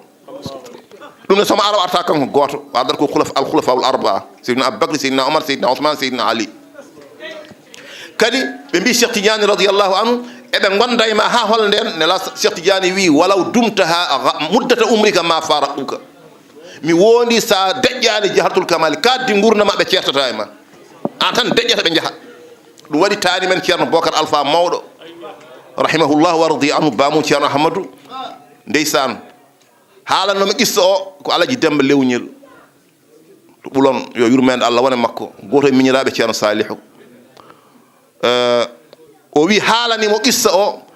ko biyeteɗo ceerno demba galoyajo to ñaabina bamum ceerno ablaye li en ko goto e wondiɓe ceerno bocar alpha mawɗo nde ceerno bocar alpha yeehi watti wondude e ceerno amadou ha yalti aduna kamɓe mbeytantuno ceerno bohar e ceerno amadou ibnu muhayyabi welɓe daade eɓe gardanno e seeremɓe ɓe e dow jeeri he o wi ko on haalanimo ɗum o wi on wi ɓe garde e ceerno bohar alpha mawɗo wuro ne wiye jafan wuro ceerno souleymani gadio en ɓe hawde koye ndungu ɓe jetti eɓe birda wadifa ƴiwonde udditi ɓe payi nder suudu nden lampaji ngala ɓe goni e wirdude nder suudu o wi ceerno bohar alpha noon so tawi eɓe birdanno wadifa kañum ardoto wadifa kanko ɗowata o ñofata dande makko eyyi kanko ardoto dande dow ko noddinowo hay beytude ko beytowo kanko so almum ene beyta o beytitte mumen kala ko yimɓe mbina mbaɗa so wi omo waɗi mbi ala jooɗo ceerno an ɗaccire min beytanma o yewimata boharel yiiɗa ko jiɗɗon ko hay so ari ɗo e wuuro omo waɗa batu walla omo waɗa yewtere pour yo yimɓe maha juma so tawi pini ƴetti laalaɗe walla nden ko laalaɗe booluji ngala ene ndondo yo ɓakkere ne gadda walla ne ndoɗo tuufeje o yadata mumen so woodi wiɓe ala ceerno jooɗan o wiyi joni so boharel jooɗima baraji ɗi so gari oɗon dokka ɗum hen gueɗal mumen ɓe mbi ala ɗum min mbawa ɗum o wiya ɗacce boharel ƴewana hoore mum baraji joni noon wadifa kanko ardotono wadifa dande ne mawni ne wuuri ne weeli ɓe jeeyi haɓe gaare jahratul kamali haɓe jetti yebere jeeɗaɓire nde ɓe ɓenni ɗon seeɗa tan ɓe jii o woni ustude dande nde omo usta dande haɓo tan o deƴƴi ha ɓo tan wi onon bandiraɓe on jiyani min ardino wadifa omi deƴƴi ɓe mbi a hawi wadde deƴƴe ɓe deƴƴi o wi innito ɗen goto men fof yo innito goto men fof kadi yo memmo heedi o namno hol kañum goto fof ne waddinine membomo heedi ko min kaari min souleymane min alsane min ceerno mamoudou min ceerno aboubacry min anne hol an min amadou tan ɓe jii diallo go tan wi coret tan felmi bafal ngal yalti so ndu niɓɓiɗe ɓe jii ɓe ganduɗa holi on tan ɓe mbi won pourtiɗo o ya won pourtiɗo ɓamten wadifa o mawɓe nden ne kewi himme sonno ko enen sen gari ha jahratul kamali hande so woodi ko kewe wadifa he en ɓamtata on wadifa ñanden noon tan waldata mais nan hande ko ni allah haajiri joni kirtuɗen hiiri ɓamten wadifa o ɓe ɓamti wadifa o haɓe timmini wadifa o ɓe juuli gueeƴe o waali ɗon o fini subaka o telli omo yaha nden o ari omo jola e laana tan goto e mawɓe jafannaɓe jagge wutte makko wimo ceerno oto ɗaccir min kumpa noon hanki ko mbaɗɗa ko haalan min ko ɗum firti wasifa mo taƴƴa o e ko mbiɗa yen puɗɗito ko e dogɗo yaltimo min ganda o ɗum ko woni on ceerno bohar alpha radiallahu anhu o wi oɗon gandi enen fof en nani cheikh tidiane radiallahu anhu wikte cheikh tidiane so haali firtotako o wi so tawi wadifa ne wirde so yimɓe gari ha yebbere wattode jeeɗa ɓiire nela sallah sallam ne ara e khalifaɓe nayoɓe e cheikh tidiane radiallahu taala anhu eɓe jooɗoto e men ha gaynen wadifa ɓe mbi min nani o wi joni noon puɗɗiɗen garɗen ha yebbere jeeɗa ɓiire nde ɓe gari kono nden ɓe gari noon ɓe donki jooɗade heddi eɓe ganga eɓe dari heɓe ganga e mbayno wonko jaakiɓe jonde he ni eɓe jahata tan eɓe garta te rewanno hen tan koɓe jaaha meɗa andi noon gueɗɗi tan kada haɓe jooɗade soɓe gari cimmotoɗo wona e jonde he so cimmotoɗon e jonde he ɓe jotta ɓe jahat soɓe jeehi noon barke wadifa o yaaha hay so selli wona wadifa mo nafani mo naftoraka a yaɗi poɗɗe kono poɗɗe ɗe cellinani foɗɗere so nafani tan lorlat o wi walla wadifa o luura so wadifa luuri ɓe tawetaki wadifa so luuri tan ɓe jahat enen noon wadifa men o luurani ne yaadi wadde foti hadde ɓe jooɗade ko cimmotoɗo ene men te meɗa andi min setam o cimmotoɗo ala hen onon almuɓam wonɓe ɗo ɓe cimmotoɗo ala e mon ndeka won nattuɗo e men mo jeeyaka e men mbimi yon innito yo goto mo fof namno mo heedi o joni noon waaji dogɗo o hulno ko hade namnede ko cimmotoɗo ɓe mbi ko kaari o kaari wokkitta simme o longowo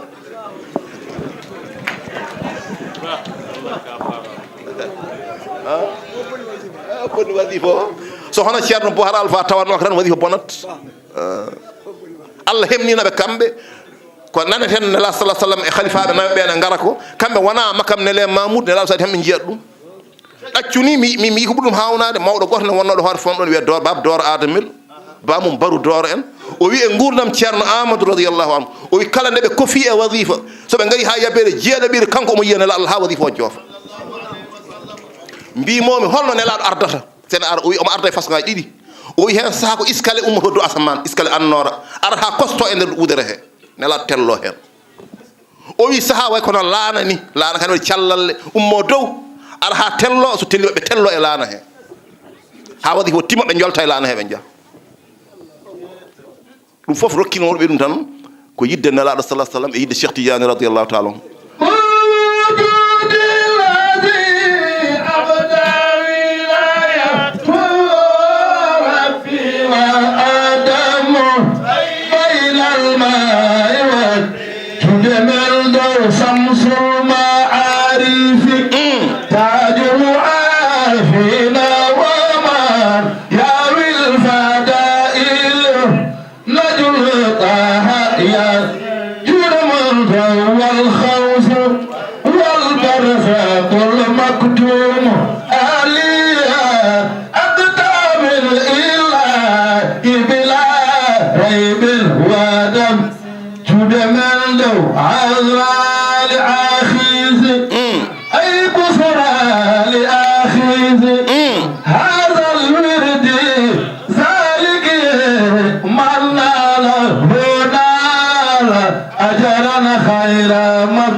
صلى الله على المحمود سيدنا والآل والصحب سقبال ما يقيني tabarakallahu ceerno Gambi Allah weltine machallah ɗum ko Serigne Babacar Sy radiallahu taala anhu mo Seydil Hadji Malick radiallahu anhu yimannoɗo Cheikh Tidiane radiallahu taala anhu ɓeɗo mbiyata ne gandi Cheikh mbiyeten ne gandi Cheikh Tidiane radiallahu taala anhu sonno cheikh ne andorno ɓe gandi Cheikh Tidiane radiallahu taala anhu ɓe en khalifa Niass en ndeysan Seydi Ibrahima Rayahi en ndeysan ɓeɗo mbiyeten ene gandi Cheikh Tidiane somo andorno kono noon Cheikh Tidiane andotako nde wonno ñande o sanki o waɗa e gabri nde o waɗa e rawda makko weeti ɓe tawi bindi ɗiɗi ne winda e gabri he bindi ɗi hay goto anda binduɗo ɗi ɗon winda en ko qad kana sahibu hadha al qabri lu'lu'atan مكنونة صاغها الرحمن في صدف جاءت ولم تعرف الأكوان قيمتها فردها غيرة منه إلى الصدف جم أو قبري أو ونو كو نياير كان ياقوت تشودا الله تفيلو موفتيدum e nder keede e nder guje sirruji mudum gila tagoje taga ha tagoje taga ha annabaɓe ngasi qarnuji ha hitande ujunere temedere capanɗe joyi Allah hobbiti guje ɗe yaltinimo hen o wondi e mon duuɓi capanɗe jeetati on gandamo on pamanimo Allah hiri on gandani sirru muɗum watti sirrum e nder heeɗo muɗum on gonta andum ha aduna firto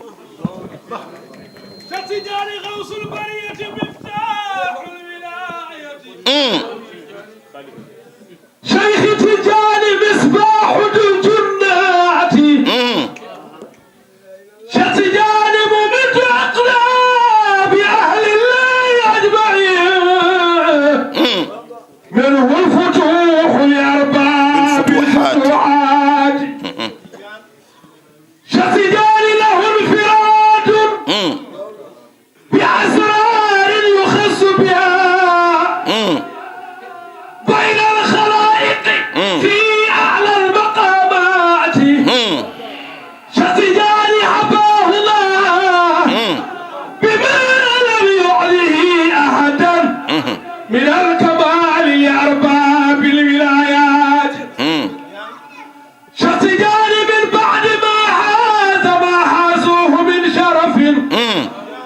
وفاقهم بزيادات عديدات شطيان سهل السجية معمول الطريقة مقصود الخليقة في كل المهمات شطيان له التصرف في الأكوان أجمعها كذاك تربية أنواع والذات بدل مولى سيدي أحمد التجاني شطيان سربابا إن تكن من أهل حضرتي فإنما بابه باب السعادات شطيان في المصطفى بقيود سر خلفه فهو الخليفة في كل البريات لور الله هين شطيان كما عم في الكون من أنواره مدد عمل على سيبر كل الخليقات شطيان له من الختم أعلى رتبة شبخت جميع الأقلاب من مغد ومن آت والله شطيان كملحظة منه للأرواح جاذبة في لمح ظرف إلى نيل الكرامات تتم غدو ما شاء الله ما شاء الله اسكي شيخ تيجاني رضي الله تعالى عنه فتبارك الله شيخ سن غوري ني دو هام ووري en gaynata cheikh dum wadi dendangal cheikh tidiane radiyallahu anhu kala jimdomo kala uddiddo ne yimamo biata on buri yiddemo buri andudemo o jon ko khalifa nias ko mawnum baye nias kanko ci baye nias dubi sapo e jetati kanko afu alhaji abdullah nias woni khalifa mudum kanko o adi yide nelaado sallallahu alaihi wasallam ko nyani inde makko nyani de nyawdi makko hirsa ba makko wimo muhammadu nelaado ari inde nde nelaado wi abdullah adañi biddo yimi dañi o wino biidama o yimi innirima mi muhammadu nelaadi mo tottanmo o jaggi mo tappi o tappimo e becce makko fodde o tottimo bam makko o wi kanko khalifa muhammad nias yidde jogime nelaado nde ko nyande hen bernam nde heewi nden yidde o wi min kadi komi tokara nela Allah tan sabu nenam wiyete ko aminatu babam wiyete ko abdullah omo nande nelaado ha o ala kolbuli kanko be hini koyngal ndido o ala dum no koyngal nelaado sifortoni non koyngal makko way radiyallahu ta'ala anhu ceerno amadou inviti mo do wari do e hoore fonde balde jettito mo do hitande o ari jare sa tafsiru balla 1949 andi tafsiru balla koy adi be saktude lawol tijjani e fuuta jeya o tarbini koy alaji abdullah nias o jangi alaji abdullah nias dumunna haqqille o jabani bindi jangude famde bindi o andi bindi wana ko makko o faate khidma liggade be mbi subaka o tenata waare defire kaccitaari nange hoore waare defire bottaari kikide waare defire hirande so ari alaji abdullah nias wiyama aha de ledde fo de balla paati cihel makko kanyi fo ma tawtode cihel makko haw are duwondirde alaji abdallah wima hankat arya fuuta sa yehi nodda fewde Allah o wi alaji abdallah fuuta ko men tiidi koyede te ko andube min anda haydara o wi ya sa andane labata ya tan hakkude ma mabbe anda labata ya jangoy ya tan noddoy tan o hal ay o hal hadis haalir haqqille ma tan dum wadi kanko o haalta ay o haalta hay dibbe makko be non kalirta sa ani do Allah bab falane haala ananta wi ay nangam wi hadis nangam kono kala ko haali en hawre ay en hawre hadis nala sallallahu alaihi wasallam uyma yatam hakkude ma mabbe labata hay sa anda hay dara ya be gandata anda so yonti be jidi andude ko wonko ganduda ma Allah addanbe gandudo andina be ada andi o wi musime ma non musimi non min tafsir balla musimi ko en koddani te jinnomi ko somi mayi njuula kam alaji abdullah nias mi somi juulani ma honam juule o hoti omo yiyano e berne makko hol hono alaji abdullah ga saka juulami o arti den arti o tawi ceerno bohar alpha mawdo bamu ceerno ahmadou radiyallahu anhuma arti jarrariya fuddima saktude lawol tijani e fuuta he o yino ben gollotoni ena nandi e golle alaji abdullah nias en o wi wadde ko odo o jori juuldemi somi mayi kono ɓooyaani ceerno bohar alpha sanki ceerno bohar alpha sanki malaw ceerno hamadi mali wi awamuhu sittuna o wutam ɗum capanɗe jeegom sot o wi oɗo noon min cikkannomi ma juulam mi wiya ko hono alaji abdullah nias juulim so o ma yi wadde hol juulomi ceerno amadou lomtori duuɓi nogas e jeenayyi waɗi wana dummuna dabbo o yi ceerno amadou ɗo bamum ƴettirno ɗo ko ɗon fuɗɗori golle fay dow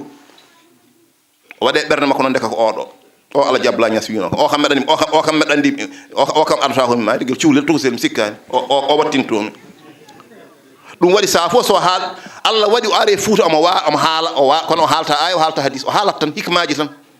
tan so ɗeela waɗi ni de ko ni en ni so ndulaldi wini de ko ni so haali hunde tan natata ɓerɗe yimɓe andina waɗa yamirede man usina fi ta'biri fuhima kalamuhu fi masami tafkiri sa yamirama ya haala sa haali kala ko kalɗa natata yimɓe ɗum waɗi ɓe mbi Cheikh Abdoul Qadir Jilani radiyallahu anhu o meeɗi fawgude balɗe o yaltani omo jogui ɓiɗɗo ni wiye Yahya ko gando so fini jooɗo ene waajo tan haala ayeje haala hadiseje haala daari haala qissaji ha woni balɗe o yalti o jooɗi tan almuɓe ngari taarimo tan o wi min hanki wona mi humtaki komi kornoɗo mbeɗa fawgi ummu Yahya yummum yaya fasnanimi ɓoccode ɓaɗnimi ɓoccode mbanmini jonngam mbeɗa wiya mbeɗa mema ɓoccode tan ullundu difti ɓoccode nde tan almuɓe gone woyde hi tan kiwto Yahya wi ono kam on nañña tan min balɗe nayyi hannde mbeɗa ɗo mbeɗa haala ayeje hadiseje mbeɗa tafsira mbeɗa fira hay goto e moon meeɗa hay heɗade ko kalanmi ko baba wiya ullum diftima ɓocconi moɗon kiwtoɗo ɗon nañña yimɓe o wi ala oto felɓe Cheikh Abdoul Qadir oto felɓe man usina lahu fi ta'biri fuhima fi masami tafkiri kalamuhu mo Allah yamiri yo haalde tagore nde so fuɗɗima haalde tan yettoto ɓerɗe kullu kalamin yabruzu wa alayhi kiswatul qalbi alladhi baraza minhu konngol fof jaltugol e huno ko neɗɗo yaltitta ko ene wondi e couverture ɓernde neɗɗo o sa kulɗo Allah tan konngol ngol yaltitta koye annore kulol Allah sa haali tan yimɓe kulat so tawi ka cuusɗo Allah hay sa tokkiti ayaji hadiseje heɓata natta yetta ko hay ɓoccode dofru yimɓe ɓe mbeɗa keɗo hamɓe yi ko wawi nahwude ala mo wawi nahwu e alade selli ala maman tajwid woni moƴƴi ko ɗo tan haɗata hay goto naftorta tafsir balla noon wano kono kala nde o haal nde yeehi noon ha hankkadi hin o fuɗɗi jaɓanede e Fouta martaba o fuɗɗi mawnude yimɓe mbatti wiide hankkadi ene namnomo namde mira en namde gueɗe en Allah addanimo tafsir Moustapha on ko gando kamɓe ndendi ceerno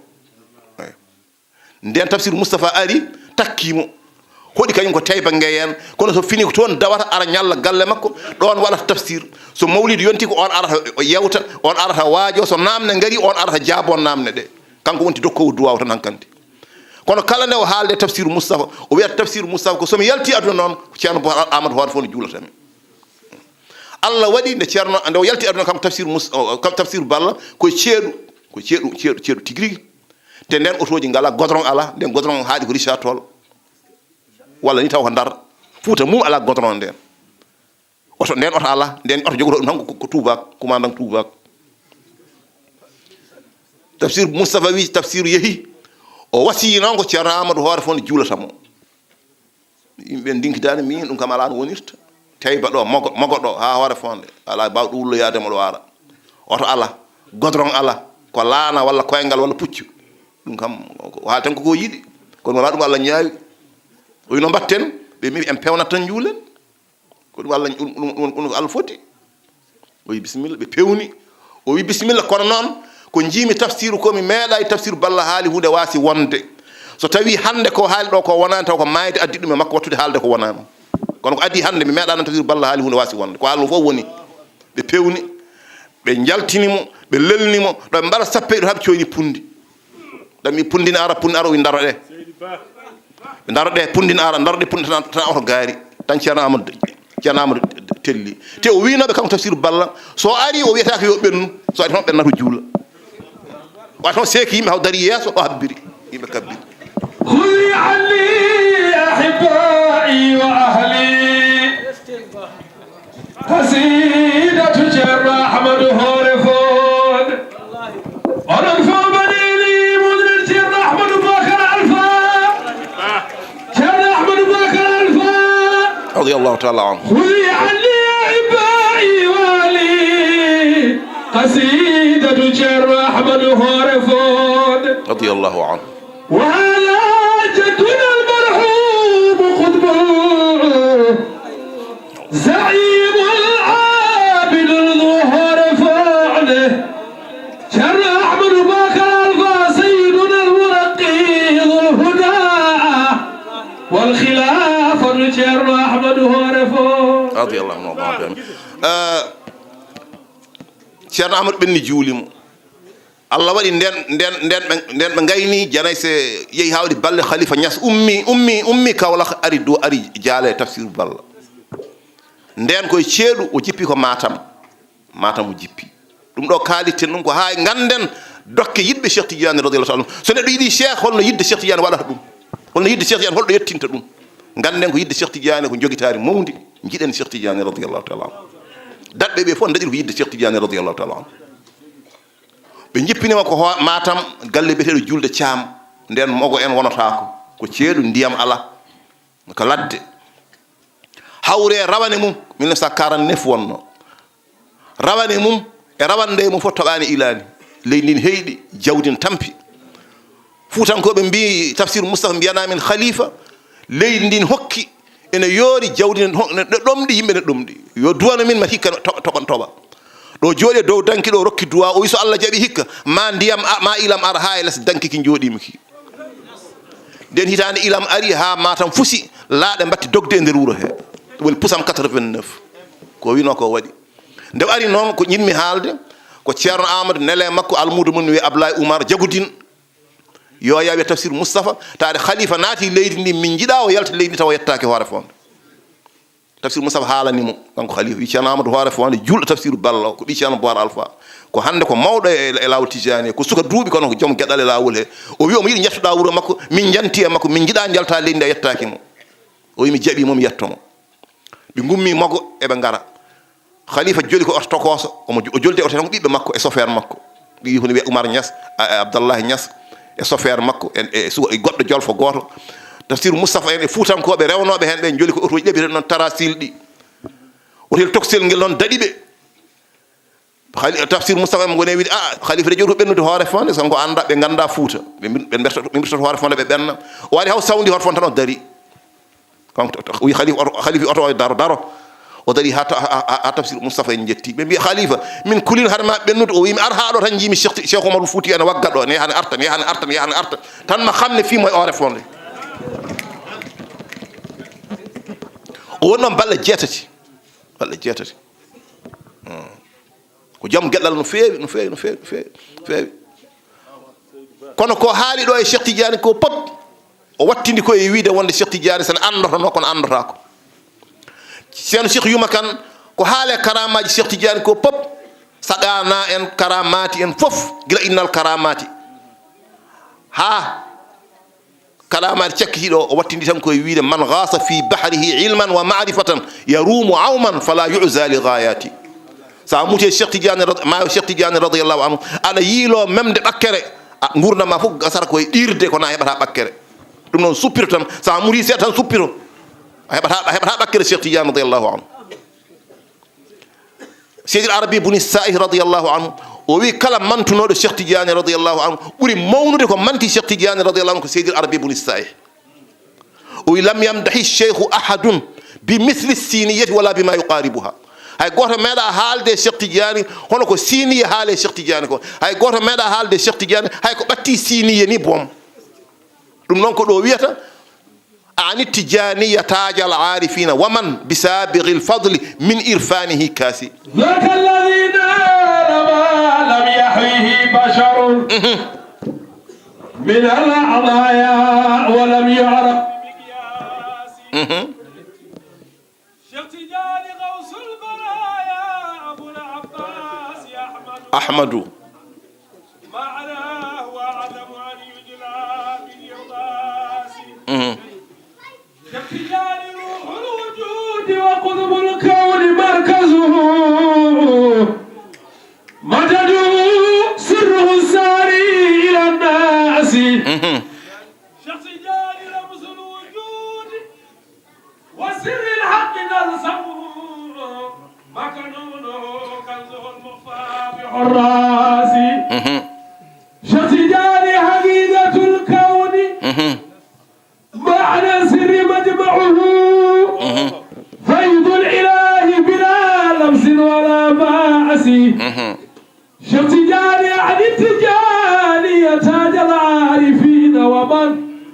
بسابق الفضل من عرفانه yiyam aɗa wuuri aɗa selli ɓe garta noon tan ɓe jiilortoma ɗum noon kiyitem tan ɓe innata ko inde Cheikh Tidiane koɓe kaali fof mo wawi dejje ha heddo Cheikh Tidiane radiallahu taala kadi ɗum o fuɗɗodima hen gila law saabu nde wonde Seydi Mouhamadoul Ghali nde o ɓuurani duuɓi 50 kono Seydi Mouhamadoul Ghali darannomo ha ɓooya wiyamo ushidu billahi annaka tuhibbu cheikha radiallahu anhu mi senni Allah Oumar aɗa yiɗi Cheikh Tidiane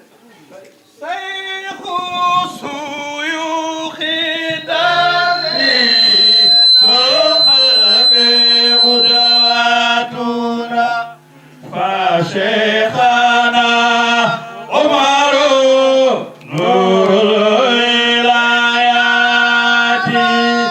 شيخ شيوخ داري للخلق قدواتنا فشيخنا عمر نور الولايات رضي الله عنه أن جارama ya leftu moƴƴere o wi mi senni Allah aɗa yiɗi Cheikh Tidiane Oumar sabu no jananirami aɗa yiɗi Cheikh Tidiane radiallahu anhu ɗum waɗi meɗe jooɗo e yeeso nelaɗo sallah sallam fodde tawa ala ko kimmirmi sona duwanadema sabu ko jiɗɗa Cheikh Tidiane ko yidde Cheikh Tidiane radiallahu anhu woni laana malal woni laana daɗal nelaɗo sallah sallam wi Cheikh Tidiane anta habibi an ka giɗam wa kullu man ahabba fa huwa habibi kala jiɗɗama ko giɗam ɗo tan ɗum tan yoni yimɓe yo jiɗ Cheikh Tidiane mehne gona yiɗɓe nelaɗo Allah sa yiɗi giɗo sa woni giɗo nelaɗo Allah tan mala a woni giɗo Allah a malama an ka giɗam kadi kala jiɗɗoma an Cheikh Tidiane ko giɗam anta minal aminina wa kullu man ahabba fa huwa minal aminina an koye hooliɓe jeeyaɗa te kala jiɗɗoma koye hooliɓe jeeya aduna e lahara o wonaraɓe o wonadani nabi woni ceerno Tidiane to farena laabi jilbani machallah ɗum noon yo Allah waɗi almuɓe Cheikh Tidiane radiallahu anhu ɓe ɓorotako yo Allah heññu en e barke joom galle o joom ziyara o ceerno Salihu rahimahullahu wa radiya anhu wa nafa'ana bihi wa bi cheikhihi wa bi wasaitihi yo Allah heddu barke makko e galle he khalifa makko o ceerno Abou yo Allah heddu ɗum ɗo ko juuti wonda e balɗe juutɗe wonda e cellal fa tabarakallahu kanko e miñi ko ceerno Mouhamadoul Amine e ɓesgu maɓɓe fa tabarakallahu ɓe moƴƴini lomtugal caggal ceerno Salihu Allah wi summa jaalnakum khalaifa fil ardi min ba'dihim linanzura kayfa ta'maluna min mbaɗi on kon lomtiɓe onon oɗo yonta caggal ɓennuɓe emin ƴeewa onon e holko mbaɗaton men on bonnat ko mawɓe men pewnuno ko walla on ndenat koɓe pewnuno ko hayso on mbawa wadde koɓe mbanno ko walla on mbaɗat hono koɓe mbanno ko ko ɗum min jiiɗi ƴewde e moon kadi fa tabarakallahu so ceerno Salihu atti ɗo hande ne andi machallah ɓe ndeni ko ɗaccunoɗo ko ɓe ndeni aadiji mum ɗi ɓe ndeni caliki ɓe ndeni hadara o ɓe ndeni almudagal ngal finde mum tan ko kala hirde wande ni ɗo hiira so ɓooyi wonta watti fatata wontata ko fijirde wattin tan koye wontude ko baal wontata machallah kono so neɗɗo ari tan anda ko hadara Allah anda ko hadara annabi sallah sallam anda ko hadara Cheikh Tidiane radiallahu anhu anda ko needi woni ɗo anda ko sunna woni ɗo anda ko peewal woni ɗo anda ko diine woni ɗo ɗum noon ko kanko golli ɗum ko onon ndeni ɗum ɗum noon yon ɓooy rende ɗum kala garnoɗo ɗo nooti jonde nde nooti noddanu ndu yalla waɗ notango sababu kumtal haaju yalla waɗ notango sababu cellal ñabbuli yalla waɗ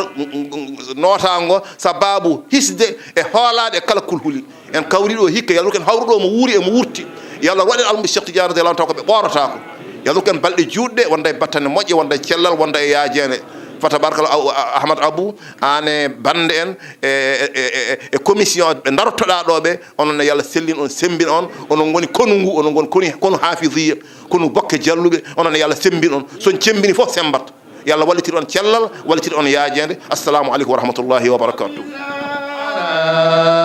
قد زينت سيرة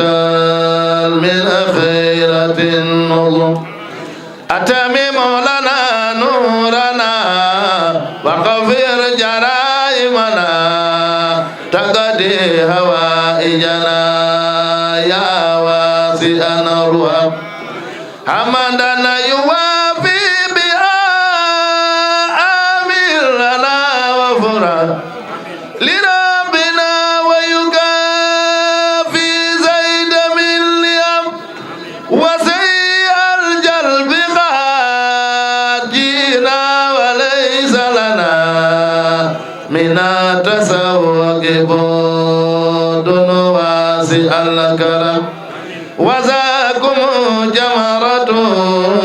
للقلب محرقة لكن لا تقندوا تدفي من العدم فآتنا في اللقاء ما تيد منك من الغفران والعفو والهداية ينشرم أزكى صلاة وعلى وأفوها على المطيب في عليه متصم أزكى صلاة وتسليم زرائط على الحبيب شفيع الطاهر النعم ما حل ابن إلى لقيا الحبيب وما يقف على سيرة المحبوب والقدم والآل وصحبه أصحاب الهدى العلماء قبور أسراره للأمة النظم ربي بي وبي أبغي سلوك إلى طريقة الرسل والخيرات والكرم وسبب علينا بور الخير والكرم أمي مسيئتنا يا ملجأ الزيم وليس لي أمل ألقاك يا أملي سوى المحبة والتعظيم والسلام أسبل علي رداء أستر يسملني ووالدي وأسياخي مع الحسب أسبل علينا رداء أستر يسملنا ووالدي كذا الأسياخ والعزم نرجوك يا ربنا في كون خدمتنا بداءتنا خير مجد لدى وبيت يا ربنا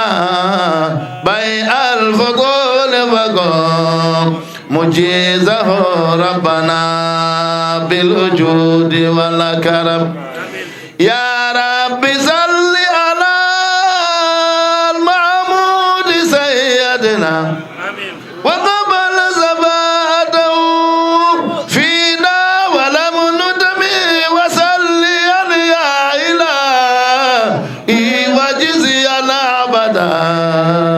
أن محمدا المختار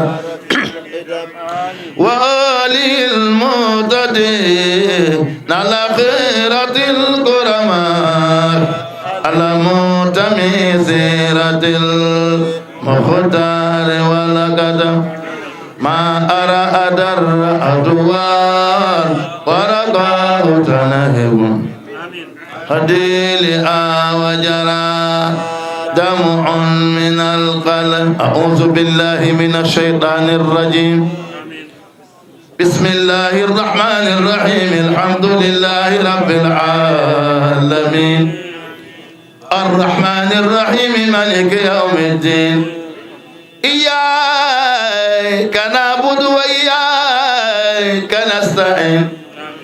اهدنا الصراط المستقيم صراط الذين أنعمت عليهم غير المغضوب عليهم ولا الضالين آمين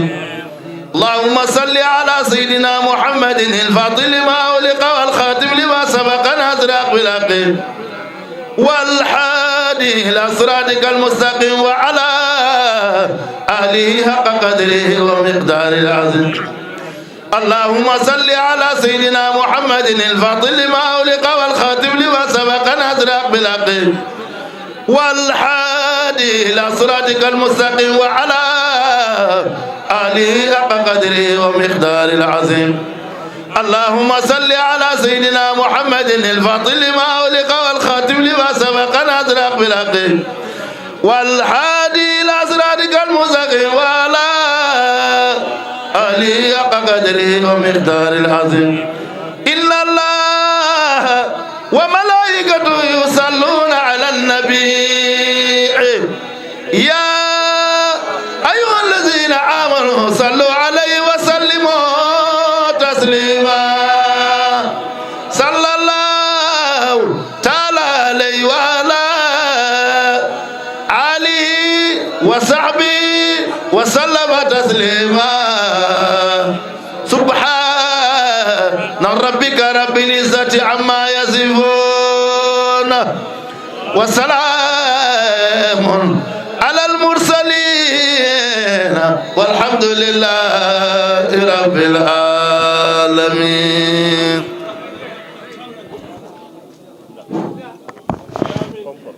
tawnon hen hono babuma guura wona cilluɗo ɓen gone tawnon hen nokkumbo duwaw ɗo musidɗo goto kadi jigguinaɗo musallaji ñagui hen duwaw fof dennon tan tawnoɓe hen ala hitande ko garannoɗo hikko noon Allah waɗimo